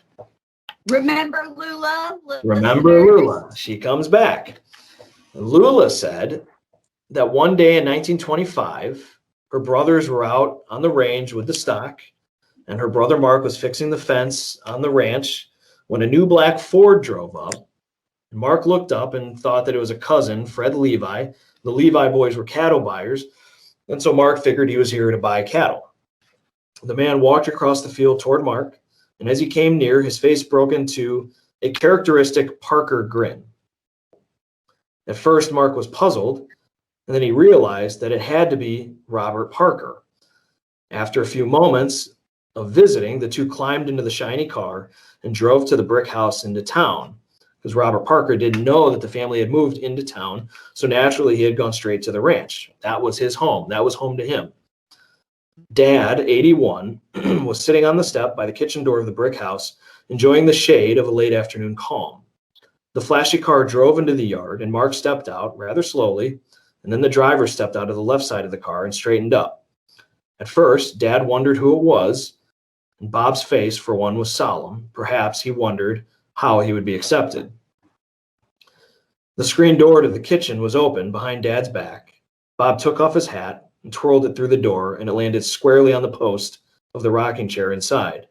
Then he grinned, that unmistakable grin, and Dad knew him. No one could describe that meeting after all the years of uncertainty and separation. 41 years. That reunion proved the strength of Dad's heart. He survived it. And in the Dad said, quote, "Lula, this is Leroy," end quote. Oh my God. Lula goes on to say that her big brother left Bolivia. He tells her that he ended up going to Europe. I think there's a story somewhere that he got some plastic surgery to help change the way he looked when he was in Europe, and that he died. According to Lula, he died in the Pacific Northwest in the fall of 1937. And Lula said, when people asked, where is his grave, Lula responded, quote, "All his life he was chased. Now he has a chance to rest in peace, and that is the way it must be," end quote. Wow. That's Butch Cassidy. You know what? This brings a whole new spin on conspiracy, because that shows me that the supposed shootout that happened it either did happen. Fake news. either it did happen, or they were in, or like you said, he had a way of, his character. Like, people just trusted him. It was like, okay, look. We'll do this shootout. He's going to let me live. We're going to stage it as a coup. And I promise to never do A, B, and C. I think it was the wrong guys. I think it was another group of guys. That's what I think, at least. But who knows? That's true. And they just had to say, "Oh, we got him. Yeah, they wanted to be like, "Oh yeah, we killed Butch Cassidy. Aren't we awesome?" Wow. That's so crazy. I mean, you can't expect some random guy to just show up and not only his dad recognized him, but his brother. Technically, that was his brother, right? Yeah, his little brother recognized him. Yeah, and there's a theory. So there was a guy, I think it was in the 50s, who started saying he was Butch Cassidy, and he kind of looked like him, and they ended up proving that he wasn't him. But there's a theory that this guy may have gone back to the family to pretend to be Butch Cassidy. But yeah, exactly. It's like you're not you know your family. You're as a father, you're not going to be tricked, or as a parent, you're not going to be tricked by your son, even after 40 years. Yeah. And a little sister that can be traced. She was obviously a baby when he left. And a whole secret like that, which means they actually connected in a way, and she still was like blood, blood before anything. And she's like, look, he ran and ran and ran, so I'm not going to tell you where he's at. Why would I say, would I do that? Right. I wish I had family members do that. I mean, for real, like that is some true family bonds. That's amazing. And the fact that we can't, it's hard to prove it. Man, that is one hell of a legacy. That's all I'm gonna say. That is amazing. He was a cool guy. I would counter, it's one hell of a fucking story, because at the end of the day, I mean, you still are on their side. It's sort of the most modern day Robin Hood there could possibly be. Like, really and truly. And I think that's what makes this legacy in and of itself last so long, is because there isn't a massive body count, which is actually fun for us. Which is interesting because they try to hold him to a bigger body count than there actually are. Yeah. To perpetuate the mythology and the sensationalism. Yeah. Wow. Sorry, my mind is like, like so many directions right now. Like, it's so interesting to me. Like, I like how you said in a case they did shoot somebody out, but it was the wrong American. I think it was. That's what I think. And instead, they were like, "Oh no, we did it! We got him! Everybody, thank us! Life can move on." And I feel like at the same time, Butch Cassidy, and gets word of this, and he's like, "Hey, perfect. I mean, I've already robbed so many banks. I'm already doing well off. Why not just retire with the notion of I'm dead? I'm a dead man. It's the greatest thing that ever was." Exactly. Well, and they can at least prove that the Bolivian authorities lied about throwing 2 bodies in a grave. That didn't happen. There was only one. Wait, Yep. I mean, is grave robbing a thing back then? Can't be for those kind of graves. Not an Indian graveyard, yeah. And technically, didn't you say it's unmarked? Weren't they Yeah, somehow they were able this. There's a whole write-up on this guy. He's a real famous what do you call him? Anthropologist. And somehow he spent a bunch of time down in Bolivia trying to locate, like they knew where the shootout was. And so they were able to locate where the Indian graveyard is. And somehow they were able to locate it. And it was just one guy, it was a German prospector. It's sort of an A plus B plus C thing if you're going to go through your primary sources there, whatever what I'm saying. No, realistically, to location, what's the nearest quote unquote Indian graveyard that you're going to be able to find? It's a pretty easy, I assume, trail to follow if I were following it. Yep. And the matter and the simplicity of or not simplicity, but the matter of fact is that they said specifically they buried 2 bodies in unmarked, and if they searched both of those and they only found one, then that right there tells you, well, somebody's lying. And the DNA didn't match up. And then the fact, I mean, even if it's a further out DNA, the fact that the Pinkertons didn't claim it is what really sells it to me, right? That's true. Precisely. Yeah. They didn't believe it. It was the Argentina police, right? No, the Bolivian. Yeah. Sorry, I was thinking sorry. But even 5 years later, they arrested somebody who they thought was Butch Cassidy 5 years later, a guy named Jim Lowe. So they were skeptical of it too, right. At some degree. Right. Dude, precisely. I bet Butch Cassidy through this whole thing is just like, ha, sucks to be you. It's kind of the ideal. Yep. Also, maybe. I mean, that's what I would do.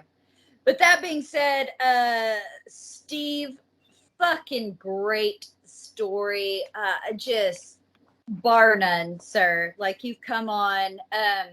If you guys have never listened to Steve's podcast, Written in Blood, again, I cannot recommend it enough. I'm on the Con series. Like, that is where I'm at right now. It's something that's the thing, Steven, I'm never going to be able to do it better than what you do. Like, it really and truly, it's fucking fantastic. Bethany. Bow down. Bow down before the king of storytellers. No, it really is. It's something, and I've listened to. I cannot say every episode. I'm inundated with fucking history sounds always, but the ones that really jump out at me, I always make sure to listen to, and they are fantastic. Like, Dan Carlin couldn't hold a lit candle, sir, if he tried. That's thank you, Jessica.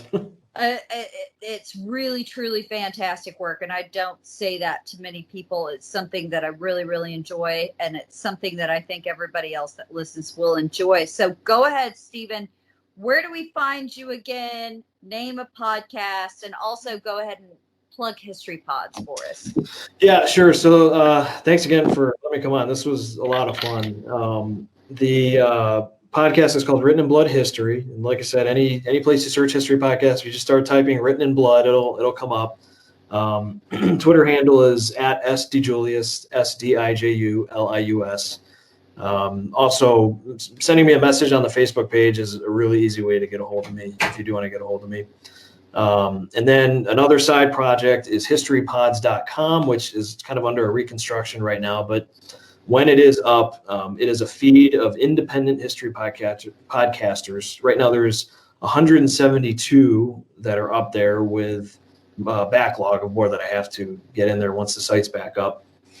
But yeah, it's a place for independent history podcasters to find an audience and to actually be on the top spot of a list somewhere, which if any of you fellow podcasters are listening, it's hard to get to. It's hard to beat out the Dan Carlins and the people like that. So. Absolutely fantastic episode, Stephen. I can't thank you enough again. Kara, go ahead and plug your stuff where we find you, and also Time Travel Talks, as always. Okay, so it's pretty easy to find me, Kara DiDemizio, on Twitter and Instagram. Actually, Instagram, there's a dot in between my first and last name.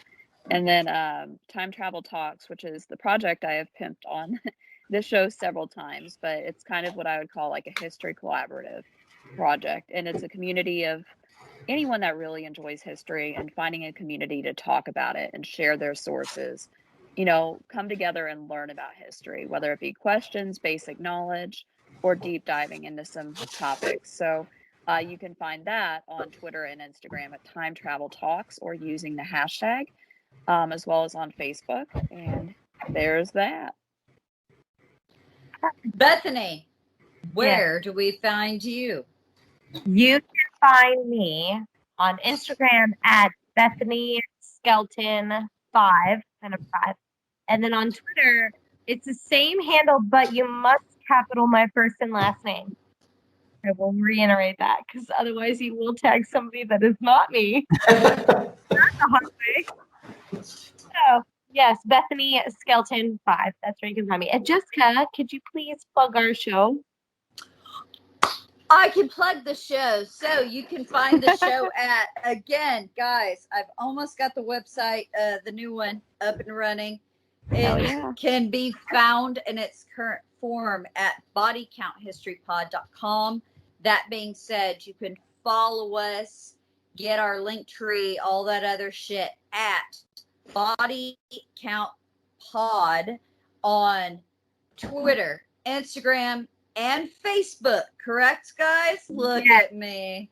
Even though I'm not a Facebooker, you can find us there as well. Kara and Bethany take care of that shit. God bless them, because I don't understand social media, as we all know.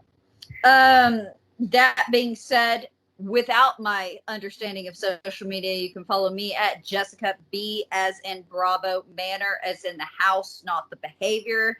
Jessica B. Manor at Twitter and Instagram. I'm sorry, I don't live on Facebook because I have too many relatives that are alive. So that all being said, please go out, find Written in Blood. If you want more stories like this, you want them brought to you in this way, it's incredible the work you do, Stephen, and we cannot thank you enough for being on the show. Sir. Thank you. Thank you. This was fun.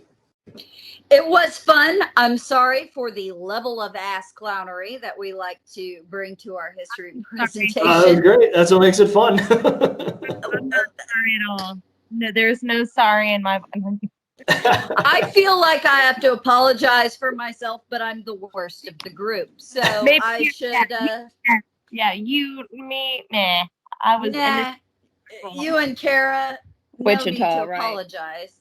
You know, the Wichita Shocker. Remember that? I told you it was going to come up again.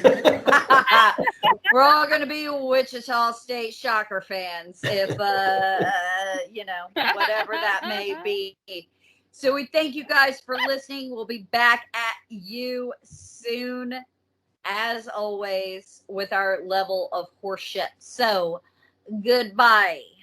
Bye-bye. Bye. Wait, bye. Oh, yay.